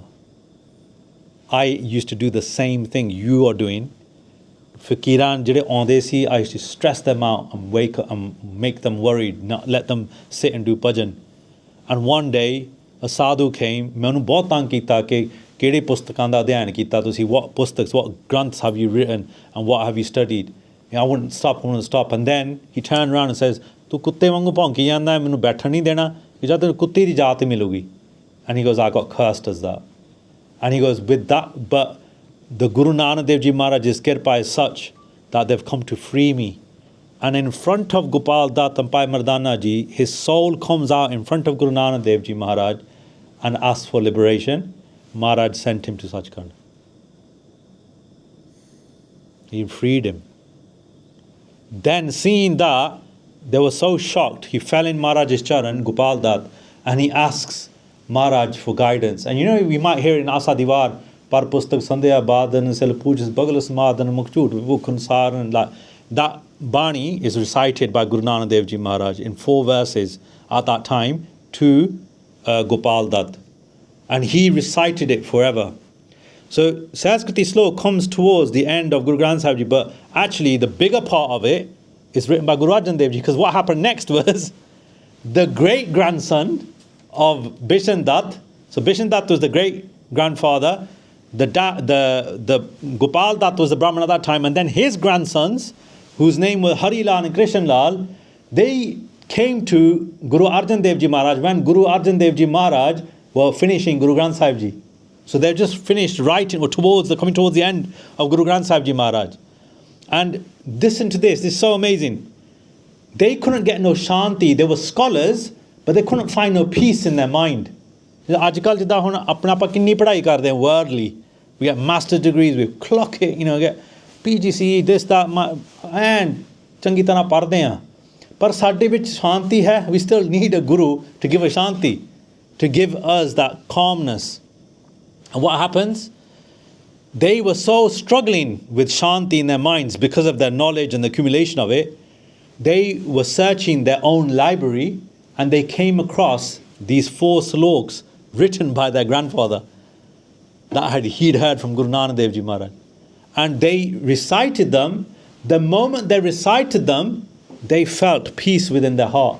They felt affected by it.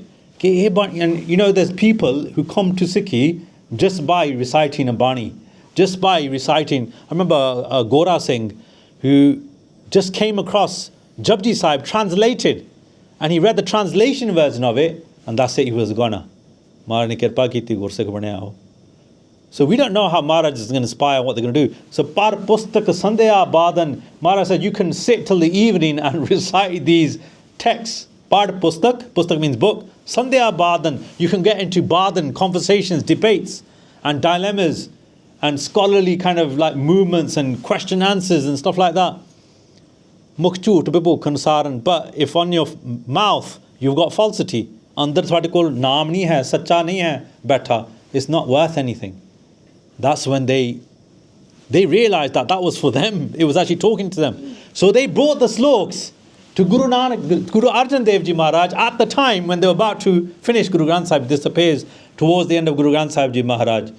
And when they came to Guru Arjan Dev Ji, they saw Maharaj's greatness, they recited the slok, they gave the slok to Guru Arjan Dev Ji, and then they asked for kirpa and blessings from Guru Arjan Dev Ji Maharaj to be freed. Now when you look at the arth of it, the Bani liberates souls in the absence of those who have left. So if somebody is gone and a Sanskriti Salok Katha is going on in someone's house when they passed away, that person was something. I'm not being bad, that person was someone huge. Because any of these maryadava, any of these disciplines, I'm going to be very crude and very honest about this. This won't happen in a person's life at the last moment if you've never read Jaitsari Ki War or Sanskriti Slok in your life. Je tusi kade bani padhi nahi hegi, suni nahi hegi, if you've never done Bhajan Bani Simran of it, there's hardly going to be a chance that you might have this katha done for you when you pass away. And naturally, I've seen funerals, jithe raat rakhi gayi ya, jithe the discipline is top, tip top, where there's total focus on Akal Pur WhyGuru in their life, at the last moments, Guru Khalsa have come from nowhere, done the Saj part, done this, done Katha, Kirtan, done this, and just taken responsibility, just left, right and centre, and the person can't even explain ke kidda ho gaya. How has this happened? That is the greatness of a Guru Sikh. And that's why when great Guru Sikhs go, the whole world kind of goes to see them and pay their respects. Because sari umar kamai unhone. Keti, chutti, naal. Teno Japji Sahib ne. Ke unan de mukh, their faces are red, but they also take hundreds of with them as well, spiritually. So it also takes people out of incarnations if they have been placed elsewhere. So say for example, if somebody's gone into a June already, if Sanskriti Slok is going on, Katha, at their place on this world, una nu uthon liberation mil rahi hai. They're getting freed from that June for whatever mistake they're getting made. This is the power of that person's kamai, the Gur Sikh's kamai, their children's kamai, their family's kamai. And it brings peace and enjoins family who are mourning with the one. That's why they try to do 7 sloks a day over the 10-day period. Can I just ask, is Sanskriti often recited before Kirtan Sahela as well? A part of it is Sir Mastak Rakhya Par Brahman Hastakaya Rakhya. That's one slok possibly. Yeah. Oh, sorry. These questions are all the questions that were asked by Gur Sikhs during that Bani of Sanskriti Slok. Just have a quick read of them to see that these questions could possibly be the ones that us or people like us will ask when we are grieving. Oops.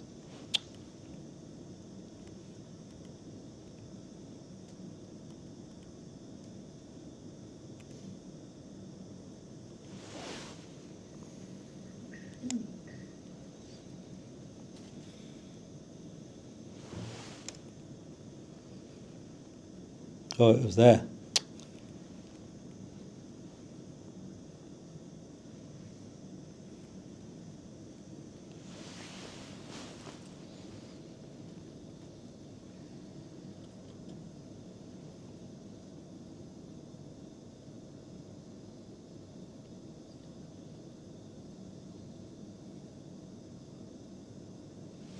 These are all the questions that Sangat asked Guru Arjan Dev Ji whilst they were reciting the Bani. The Ishnan of the body. Now this is probably the most emotionally charged situation the whole time. Sometimes you might come across a proud parent जिन्हें हाथ नहीं कदे लाऊं देता थानू कि मेरा नहीं तुसी कुछ कर सकते मैं आपे कुशरा तो होऊंगा मैं आपे करूंगा whatever. You get people like that who've been tatpar right till the last moment. तो तुसी नहीं हाथ ला सकते मेरे कपड़े नू. Those people are great actually, you people who do that. जिन्हें नहीं हाथ लाऊं देंदे. Family should anoint some wise, willing members to do the Ishnan. For Amritari Gur Sikhs, always keep the kakar on the body as they do the Ishnan.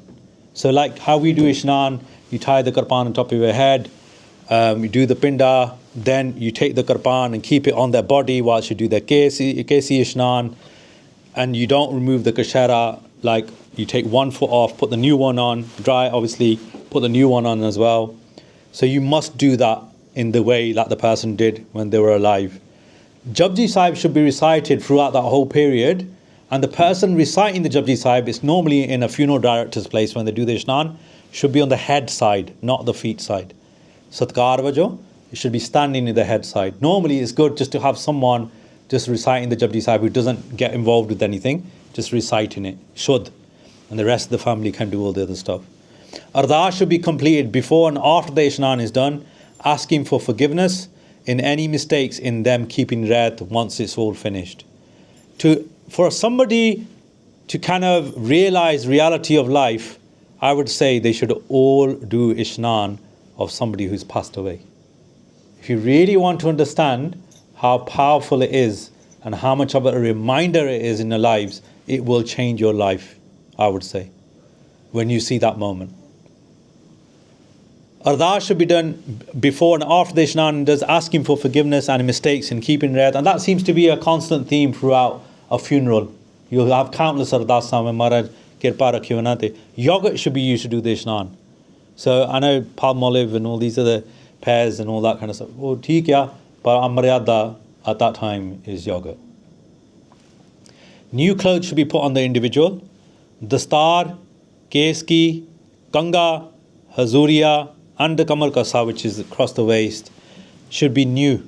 And a dry kashara. Oh, it's not just the new kashara that you put on. You also get a separate kashara with a new towel, a new parna, which Singhs call code word Jaidad. I don't know if you know that. Your Jaidad or your inheritance is the towel. It's such a massive concept. Think about what that really means. It means that you don't really care for anything else except for the Light of Guru Gobind Singh Sahib Ji Maharaj. Because to do Ishnan, you have to have a towel to change it. You have to have a parna. You can't just take off the kashara like that and just, you have to cover yourself. So you always tie a dry, new towel and a new dry kashara in addition to the kashara that you put onto them, onto their waist. You tie underneath the kapre, just put it on their waist. And the tauliya can go underneath the chola so that no one can really see it.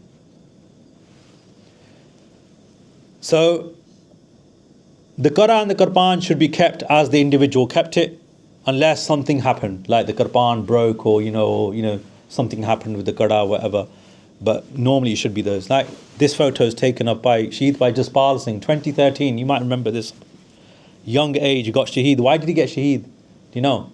Because he went to protest because the star had been taken off by police. The police shot tear gas and bullets. He got shot. He got Shaheed. And that picture is from that time. It just so happens his Shahidi Divas is normally in March. But like, imagine that, going away from this life because you're backing up a fellow Singh's Dastar. And what credence that might have given in the court of Guru Gobind Singh Sahib Ji Maharaj. कि दस्तार करके महाराज ने दिता तो दस्तार करके आए थे शाबाश पुत इट्स बियॉन्ड आवर कॉन्सेप्ट है आप सारा जीवन ला देंगे घर बना गुड्डी बाहर आ कुराओ कर these guys go because they've got a principle behind something, you know? So counting the death of the day, the Sara or the 10-day period should be taken into account. Next to the individual, Gurbani Kirtan should be carried out on a higher level to the body. Always remember the Satkar of Gurbani. The Gurbani should always be recited at a higher level near the head side if the body is in the house. Even on the day when sometimes they bring the body to the home for darshan, you should have Kirtan, someone doing Kirtan on the head side and the Sangat sitting there. I've seen a family where they didn't actually have the things that they stand up the coffin on. They just had chadar on the floor, coffin on the floor, Sangat sitting all around. The Kirtani was sitting higher and they were doing Kirtan. In this country, the body is taken to the hospital mortuary. Family may return home to listen to the Sahaj part during the day and attempt Kirtan and Katha during the morning and evening. And the Bhog should always be on the 10th day. On the day of the funeral itself, before the cremation, the body should be taken to the Guru Ghar as a last kind of symbolic step. I personally don't agree with bringing the body into the Guru Ghar, but I know nowadays they do that. It should just be from the doorstep. The head should be facing towards Guru Sahib as if they're paying respects, and they should take it from there to the funeral cremation place. Sorry, who's written that point of Maryada, that last one? This one. Yeah, this is in it's called Gurbani Path Darshan, and it's the Jathedar of Damdim Taksal. So that's the Maryada. I'll give They don't let you go because even in India, I'll give you an example. Because the funeral is done normally within a couple of days, they usually after the funeral house, because it's very raw. I don't know. Has anyone done a cremation in India? I went a few years ago, and it was very raw. It's like I've seen a non-Gursikh one and seen Gursikh ones. The Gursikh one that I went to, obviously the ashes are flying around in the air. So, you got the funeral pyre in the Saskar Kar, the wood's been burnt and the body's been burnt. But then, your eyes are stinging as well because you're looking at it and the same ashes are going on you because the wind's going around. So you have to go and do Ishnan before you go to the Gurdwara. So Gursikhs will go do Ishnan, then go to the Gurdwara, listening. They'll do Deg, they'll do Alani in that part. In India, they start the Sahaj part then, at that point. But because here, we're in a slightly different Maryada, and because of the situation of the country, we have to do it the other way, where it's in the mortuary, and then we don't really do Ishnan when we go to the funeral card because there's no ashes flying around as such. When in India the asthi are there, like the wood's being burnt, you do Japji Sahib, and then when the fire gets to about midway and the body is going, like nearly gone, you start Kirtan Soila then. The person who recites Kirtan Soila must keep his eyes on the funeral pyre directly. I remember I went to one funeral and I was just going because it was a Singh's mother, and there was a whole other lot of Singhs there, and I just came Uda. It was when we were in India. When we got there, Mukalla gaya si, I got right at the time, just before they were going to start the Kirtan Soila, and they saw me coming, the Singhs. They go, "Ete beja." It was so weird, like they put a chadar out and said, "Sit on there and look at the funeral pyre." Me being me, because it was stinging my eyes, it was quite close. I shut my eyes and the Singh prodded me. He goes, "Akka khol ke rakh." And he goes, "Kirtan Soila par, you have to keep your eyes open." And it's like the same principle when the Panch Pyare looking at the Bata, you keep your eyes open and look at the Bata, because uno Shakti Pradhan hundi hai. So when you're doing the Kirtan Soila, you're reciting it for that person the last moment. There's a connection that I didn't even know I was going to do that, but that's what happened. So you then recite with the eye. So in this country, you have to do it through that eye thing, because when they take the coffin into the other room, the family normally go around and they're normally distressed. But then one family member should just do it whilst they're looking in the hole, the fire, and when it's got to that point where they think the fire's gone, it's quite quickly in this country, I think, they should do the Kirtan Sola then. Aam taur te, the Kirtan Sola is done when everyone's sitting there, isn't it? And then everyone goes. But actually, it should be done at the inside and the last moment. Yeah, Maryada asal vich. But Japji Sahib should be recited beforehand as well. I remember we were going to a funeral once of a Singh in Leicester, and there was a Singh who'd done Sangat of Baba Thakur Singh ji, and he was sitting in the back, and he whispered to me, he goes, "Itthe Japji Sahib khat kar deya?" And I said, "Utthe ja ke kar deya."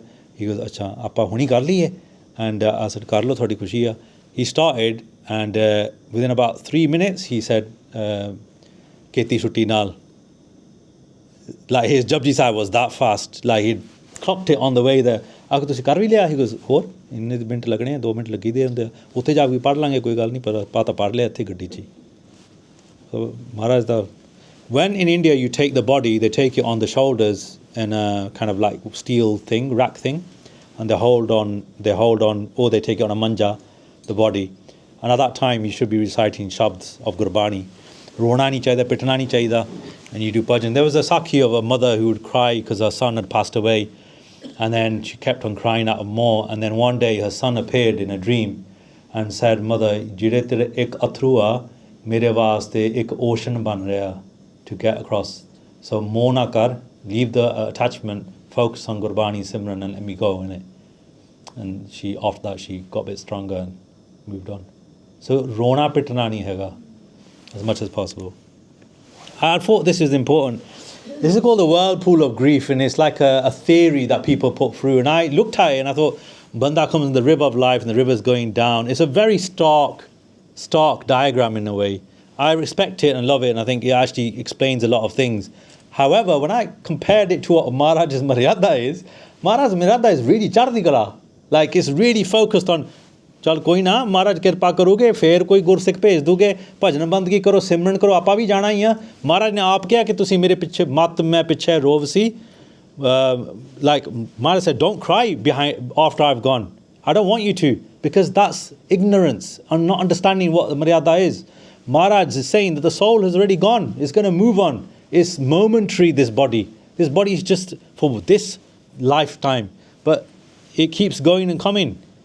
Do you know what I mean? We're going to come another parcel next time around with probably same acquaintances ਆਪਾਂ ਪਛਾਣਦੇ ਨਹੀਂ ਹੈਗੇ ਪਰ ਹੈਗੇ ਉਹੀ system ਆ mother father ਸਾਰੇ ਆਪਾਂ ਉਹੀ ਰੁਤਬਿਆਂ ਨਾਲ ਆਉਂਦੇ ਆ ਮੁੜ ਕੇ ਵਾਪਸ again and again and again but Guru Sahib tells us that the soul is supreme and it unites with WhyGuru and goes to WhyGuru.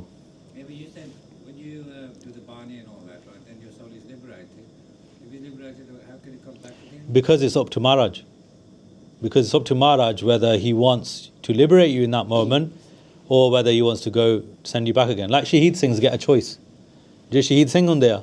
They go to Maharaj, they get to Sachkhand, and at Sachkhand, Bhai Purana Ji, who was a great Gursikh, his duty is to stand at Sachkhand. He sends a message inside to Sachkhand, ke Maharaj Ji, aa gaya flana Gursikh, te wo seva kar gaya. Maharaj says, pucho that does he want to do more seva or does he want to come in? And some Gursikh souls will say, I want to come back again. I want to go back and do more seva. Ajay Raj nahi aaya. And then they come back again as a Gursikh to inspire more people. But then you can choose to come Yeah. back. You Yeah. know these Radhaswami people, their Guru says that they go after after three lives, then you go to Sachkhand. I'm not going to comment on that. Yeah. That's their thought. But remember one thing in it, Maharaj says, Mukt ki bapari, jiri mukt ki bapari, the status of being mukt, a true Gursikh will even give that up. Because their mindset isn't about that. Their mindset is to live in the will, not look for expectation of paradise or nark or heaven. They're not even interested. They wouldn't even say I want to go Sachkhand. They just want to do bhajan. They just want to come back and do seva and please Maharaj. And jai Sachkhand mil jave, then all good. There was a Gursikh in Leicester.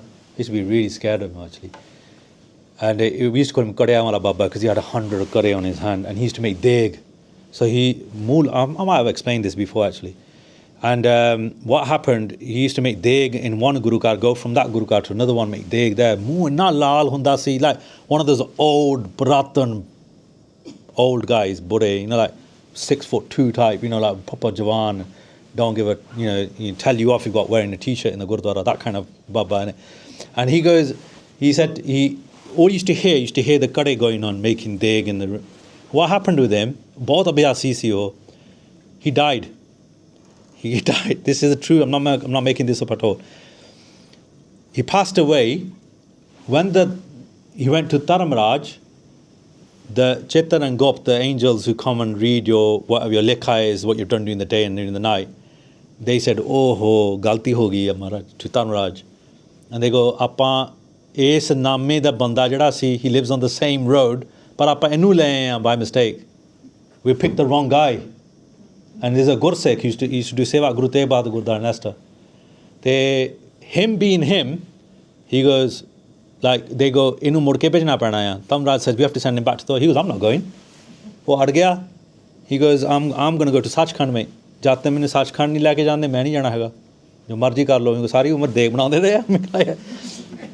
And like, they go, Dharamraj goes, it's true actually, appa kuch kar nahi sakde. I remember from seeing him, na muh lal hunda si uda, like a tomato. It was like, so they had to take him to Sachkhand. When they took him to Sachkhand, he obviously stayed there for a while. Dharamraj said, thodi der waaste par fir bhi maryada puri karni pani, he'll have to come back to do that few hours or days, whatever. So he was in a mortuary his body was in the mortuary in Leicester. And he woke up in the mortuary. Te unu bola baba kehnde si, because he was deaf. But the reason why he was deaf and his hearing went, because all he could hear was Kirtan from Sachkhand. So when people used to ask him, Baba tu kidda aa gaya murke, like he put his clothes on and walked out the mortuary. And then after a couple of days, the person who they were supposed to take, wo chale gaya si, from that same road. He had the same name as him. Look, you might think it's an admin mistake, it's a massive miscarriage of justice there, but actually, it permission ne karaya. WhyGuru ne karaya because he wanted to do vadiyai of that Gursikh. Ke main lokan nu janaunga ke this person done seva all his life under it rom vich WhyGuru chalda. And what he used to do, he used to put his hand, he wouldn't speak, he'd put his hand out, you could hear WhyGuru coming from his paw. You could hear it. And he would point up, saying, but then after about 6-7 months, he passed away. He truly passed away then. So, Maharaj di karni hai Gursikhan di, it's not normal. I sometimes think, and this is going to come to this picture for me, I see it as if you follow the Maryada to the T, like we've explained it, your mourning process is going to be a river without a fall. That's what my reflection was. I might be wrong, but I don't think there's going to be a fall there. Fall comes for those people who don't follow the rules of the Guru, or don't follow the kirpa that they can bless. That's what I feel personally. I might be wrong.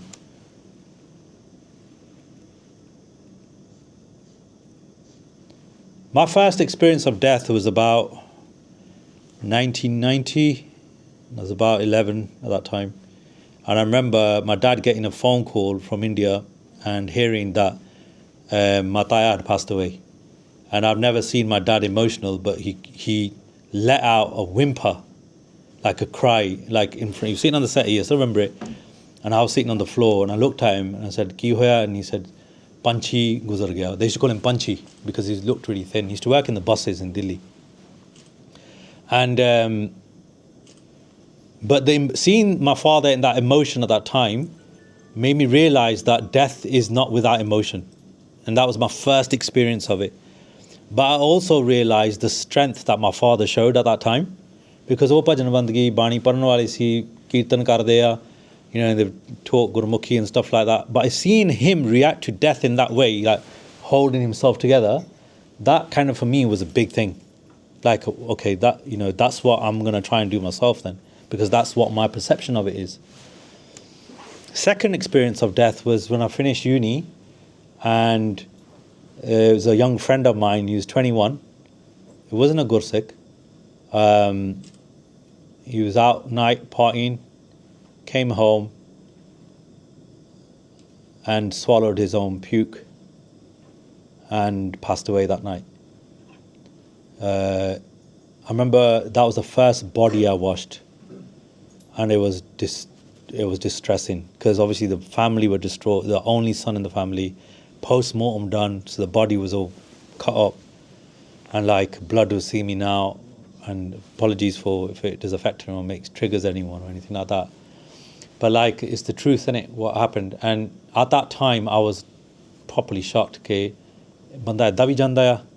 I saw his body. He's 21 Jawan, but his body looked bruised and battered. Okay, why at that age is he so battered for? Why does he look so? And then I didn't realize that it was actually the first part of an experience, because within 6 months, and this was my turning point, my Nana passed away. Now my Nana was blind, and he was up at 3 a.m. every morning without fail. Even though he was blind, he would walk to the Gurdwara Sahib by himself in the middle of the night. I don't know how he used to do it. My grandma used to take him obviously as well. And then he would sit and give deg out whilst listening to Asa Diwar. And he was one hell of an inspirational person. Like you sit next to him, he would tell you a Sakhi and your pores on your hair would stand on end. He used to listen to Taddi. He used to get so much josh himself, like when he was telling you about Sebja, he'd cry. You know, he was full of emotions. But when you sat next to him, you would feel an experience. I don't know what it was. Anyway, what happened? Before he passed away, he had 4 heart attacks. The 3rd heart attack, after that, he started telling everyone, when I go, kisne rona nahi hega. That's my first request. The second request is that mera ishnan ikda karna. And he told us exactly how he wanted us to do his ishnan. At that time, I didn't know anything about Rahat. I didn't know anything about Kashara Gita Samna, Dastar Gita, but I didn't know anything. I wasn't into Gursikhi or anything like that. We just followed what he did. He told his son that as well, obviously, my mama. And then one day he called us, and I remember very clearly, he sat me down in Kuljit. He used to call me Kuje. He goes, Kuje, ete aa, bayate. And he would sit down and he goes, Appa train te jana. That's what he would say. He goes, "Main train te jana." I was like, "Train te jana? Why are you talking about train te jana?" Like, he goes, "Jad main jana, main train te jana." And I said, like, "Okay, theek hai, train te tusi fir kya karna chahna tusi, kithe jana?" Anyway, he was like, we were joking and laughing, and then he goes, and I never understood what he said. The night before he passed away, and this is the amazing bit of it, the night before he passed away, I used to work in a call centre, and I would start work at 12 o'clock and during the day, midday. And that day I got up a bit earlier because I'd had a dream. And that dream, I'd seen my nana on a train waving goodbye, and the train's going. And I was like, what's that all about? And at that time, my nana was at home at that time, from what I remember. And I hadn't known, but that night he'd been admitted into hospital for his 4th heart attack. And when I got in the dream, you know, in the old days on the train stations, used to have those digital clocks. Like, there were letters, like, you know, like the old letters moving. It was like, in the dream, I saw time, and it was like something like 11:47 or something like that. And I remember the time really vividly. That day, for some reason, the place that I took to get to my workplace, I took a train. So I went to Leicester Station and got off at South Wigston, that's a train towards Birmingham, and the train was 11:47, the actual train. It got off right outside where I used to work. I got off the train, went straight to work. The moment I got into work, the manager picked up a phone call and he gave it to me. He goes, Kuli, it's just for you. And on the phone was my mama. He goes, Nana's passed away. And I was like, what? And then I go, what do you mean? What's happened? He goes, just 11:47. He goes, just passed away. He goes, you got to come. So I left work, went there. And that for me was an incredible experience, because I ended up comparing washing his body with that 21-year-old's body. When I looked at my Nana's 4 heart attacks, like bypass operation, but his body was gleaming. His face was red. It was like he was still and everyone at the funeral, at the top of their voices, were doing WhyGuru Simran. No one was crying. Everyone was holding it in, like, because his wishes were, Koi rove na mere baad. And that for me was my turning point. I flitted a bit in between, seeing the strength of a family and the funeral response are kind of everlasting moments in my life. And then what happened from then, I measured it, because I'd just finished uni. For 9 months, I went into this total period of just bhajan, reading about Sikh history, revisiting home. What I mean by home is like revisiting Gurmukhi. And what I realized was the first Bani that came back to me was Kirtan Soila. Then Rairas came. Then Japji Sahib. It came that way, in that direction. And then Holi Sat Baniya came, like the other Baniya came in. When I used to go to the Gurdwara, I would feel as if Guru Sahib were talking to me directly, like actually directly. And I'd be looking around thinking, is it me you're talking to? I'd hear the shabds that my dad taught me, what my nana used to say all the time. I'd hear those same words from the stage. And I said, why is it that this can't be a coincidence? Like every day I'm hearing the same things that my grandfather would be doing. Or if I'd go into Gurdwara, Taddi would be singing about the very prasang that my nana used to get the most inspired about. And I was like, what is going on? But that stage, I don't realize it. I'll think about it now. It was the Kirpa stage. That was Maharaj waking me up and thinking, right, I'm calling you, mate, it's your time. And at the end of that, Guru Sahib di Kirpa Naal, in 2001, I took Amrit. And that was the beginning. And I never ever thought that Maharaj would have us sitting here doing vichara and stuff like that. After that, my daddy passed away, and the everlasting image I have of that is, my grandma used to make me sna itihas to her every day. She used to never miss katha. She couldn't live without listening to katha. Every day I had to take her to Gurdwara and sna her katha. Even in the car, I would be meri inni badkismati hundi si. I used to sit in the car park, and she would be listening to katha, and I'd wait sitting in the car whilst the katha had finished, and wait for her like an idiot, and not understand the greatness of what she was going through. And she'd come out and she'd always have deg, she'd always give it. She had so much praying for Gurmukhi. Every single day without fail, she would go and listen to katha. That was her routine. That system banaya hoya si. And then I would see her sitting on the bottom of the stairs, and आगो मां जी तो उपर का नहीं जाते कि मेरे गोड नहीं देंगे साथ आगो फिर भी उत्थे बाहर नो मर्यादा नहीं कहती कि तुसी उच्चे बैठो शी वाज सो तत्पर on it she was on it she never would sit on a chair in the huzuri of Maharaj and then she would sit sorry it's not because my dadi it's because the pyar of the Gursikhi one day I thought I'd just watch her and see what she would do. She would sit in the entrance of the Guru Car. When no one was watching, I would sit looking at the barriers at the top of Guru Teva Gurdwara. I saw her, what she would do. You know the little mats just before the stairs? She'd pick it up and put it on her head, like bang it on her head, like all the dust of the mat. She'd put it onto her sareer, onto her matha, and then before anyone would notice, she'd put it back and go and sit on the chair again. Those are kind of everlasting moments. And the last Sakhi that she made me recite to her, because she got to a point where she got Parkinson's in the end and stuff like that.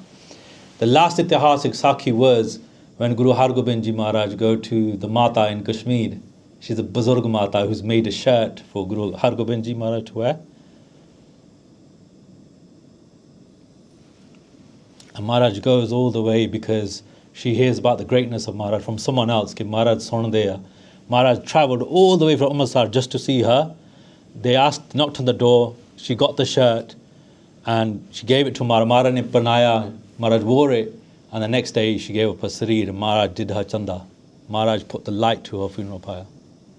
That was the last Sakhi that I heard, I recited for her, and within a day or two she passed away.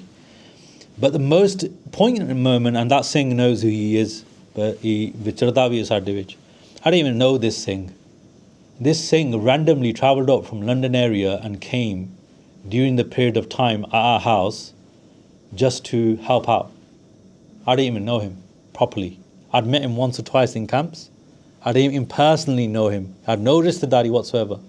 But he said, Bhai Sahib, can I just come down? And he came during that period of time just to help out, and I asked him, I said, Baki, I know so many other things and stuff in the Sangata and stuff like that, but what's it in you that you came to spend time with us here? He said, because he knows the value of grief. He'd experienced grief in his own household, and he knew how it felt, and that's why he could empathize with it. So that was an ever-listing kind of, and then obviously when Baba Thakur Singh Ji passed away, that was an amazing, I wouldn't say an experience that I would wish on anyone, but when a Mahapurush pass away and you find yourself kind of like looking up to them, close to them, then it's an even bigger loss.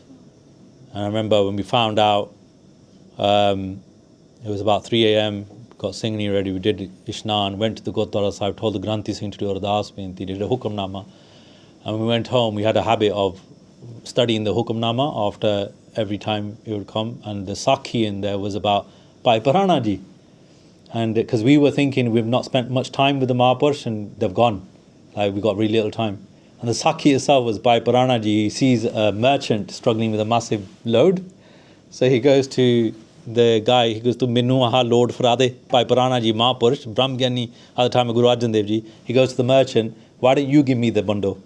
And he goes, well, I'll give you, it is quite heavy, but why? He goes, what's the condition? He goes, the condition is, jad tak main tera bundle farda hai, tu Rab di gal sunni hai, jad Rab di gal karni hai mere naal. And then he gives the bundle to Bhai Parana Ji, and he goes, before I start listening to you about God and stuff, ida minu labh ki hoga? What's going to be the profit of me listening to you speak about God? Because minu to kuch aanda nahi hoga. And he goes, when you die in a couple of days, he goes, ask for that fall of that from Tanuraj. And what happens, he passes away. For that short period of time when the bundle was being carried by that Mahapurush, by Parana Ji, he dies and he goes to Tanuraj, this merchant, and the merchant says, all your life you've not done anything great. Even at the last moment you put a bundle on the head of a saint. And he goes, he carried your weight, but you spoke about God, you listened to God's words for a few moments. Do you want the fall of that first, or do you want the fall of everything else in life? And he goes, give me that fall, because his soul remembered what the Mahapurush had said. So he goes, the fall of that is you get this much time in Sachkhand, so take him to Sachkhand. They took the soul of the merchant to Sachkhand, and at that time Bhai Parana Ji leaves his soul from here, goes into Sachkhand, And he goes, "Hun baitha reh." He goes, "You don't need to go anywhere. You stay here with me." That was what the Sakhi was.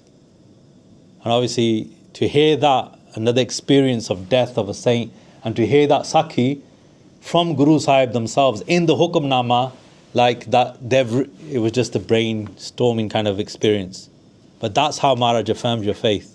And that's how they build your grief and loss response. So, for me, grief intruded, I couldn't work, I had hermit behavior, Bani 24/7. I'm not saying that I was reciting it, but that's what the aim was. Materialistic friendships, I relinquished them. I said, I don't want to know anymore, stop going out. I just focused on myself. I relocated the bond with Itihas, with history, the Bani in that order. Somehow it worked for me that way. Life changes, inspiration.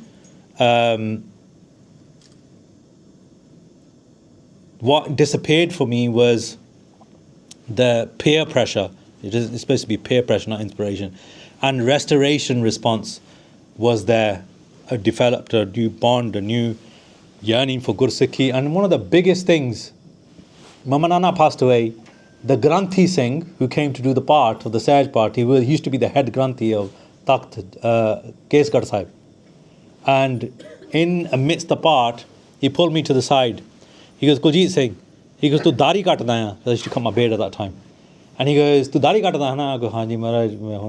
And he goes, "Main ek tenu gal kehni hai." And I said, "Oh." He goes, "In the Hindu faith, there's 33 crore devte." 33 crore kinne hunde aa? 10 million? 1 crore banda na. He goes, "There's 3.3 crore devte that the Hindus believe in." And he goes, "Did you know that you got those devte on your body?" And I go, that blew my mind. And I said, "What do you mean?" He goes, "Ajere case ya, there's 3.3 of them, 3.3 crore on your body." And he goes, "Lok ਉਹਨਾਂ ਨੂੰ ਪੂਜਦੇ ਆ ਜਿਹੜੇ ਤੇਰੇ body ਤੇ devte ਉਹਨਾਂ ਨੂੰ ਪੂਜਿਆ ਕਰ." He goes, "Respect the devte on your body." And that's what changed my life, those words. That stopped me from cutting my case, those words. That always stuck with me. So, the respect of the Pati Singh, the Granthi Singhs, it gave you acknowledgement. When I was a nobody walking to Gurdwara, suddenly by keeping case, I was getting fatehs from elderly people. And I was like, "Tusi kade mainu kade nahi bulaya hega." And when they would find out, "Oh, tu fulani te mein kada munda, acha, case rakh, wah, wah, shabash, shabash, kirpa hui, kirpa, oh, mal karda, tu nahi kuch karda, mal karda ya." And that's the kind of biggest kind of love that you can take from it. So, the life triggers are sidq and rules from others affected. So, when you learn the rules of Gurbani and the way to live according to Gurmat by the Panch Pyare, and you have the company of Gursikhs, and you have Kirtan, and you're reading about Sikhi and Seva, and you're focusing on greats like Shaheed Bhai Mati Das Ji, then you realize that life is all about building a relationship with Kirtan and Katha, with Guru Sahib. Attend Sangat, do Seva, do Kirtan, do Nitnem. Understand the sog and the grief by relating to Gurbani, by understanding what Guru Sahib are trying to tell you. When you feel grief, go to the Gurdwara and listen to the Kirtan that's being sung on that day, that Shabd. Record it. Try to find out what the arth of that Shabd is. And you will realize that Guru tere naal gal kar reha. The Guru is talking to you directly. And the power of the Das for new responsibilities, there's no replacement for that. You know, when we're stuck with that point in our life where you know that you're struggling and you have to face a new responsibility, utte Guru sahay hoga jarur. The Guru will hold your arm. The Guru will always be with you. Take Amrit, and if you've already taken Amrit, recreate that Amrit within you through your Bani, through your Nitnem. That's how you stay on this marag of Gursikhi and stay focused and you stay healed. Pulla Chukan di Khiba Bakshani ji and Guru Sahib Kirpa Rakhan. If you have any questions, I'll be here to just answer them if you need be. But I'm going to ask for forgiveness because I don't really like talking about myself in talks. I don't want to kind of promote myself as an example because there's plenty of the Gursikhs. Bhai Mati Das ji, after the Shahidi of Guru Tegh Bahadur ji Maharaj, I don't know if you know this, but he appeared to Aurangzeb and threw him off his manja. And after the Shahidi, so they live, they don't die. Shabd maro, fir jivo sadhi. His body was in 2 parts. Japji Sahib finished from 2 parts, but they still lived. Aurangzeb had to run from Delhi. He couldn't stay in Delhi for the rest of his life because of that incident. That's why he moved to Aurangabad and created that city, because of Bhai Mati Das ji scaring him in his dream after the Shahidi of Guru Tegh Bahadur Ji Maharaj. They still live within us. Papa Jagiye, learn to live. 14th of the month of Pause coming up. What we're going to sacrifice for those 3 months? What khushiyan are we going to give up just for remembering the Shahidi of the Sahibzade? What are we going to do practically? Mitha mutha chhadange, sleeping on the floor, whatever. Thand mehsoos kariye. But sab to vaddi thand is japandro har naam.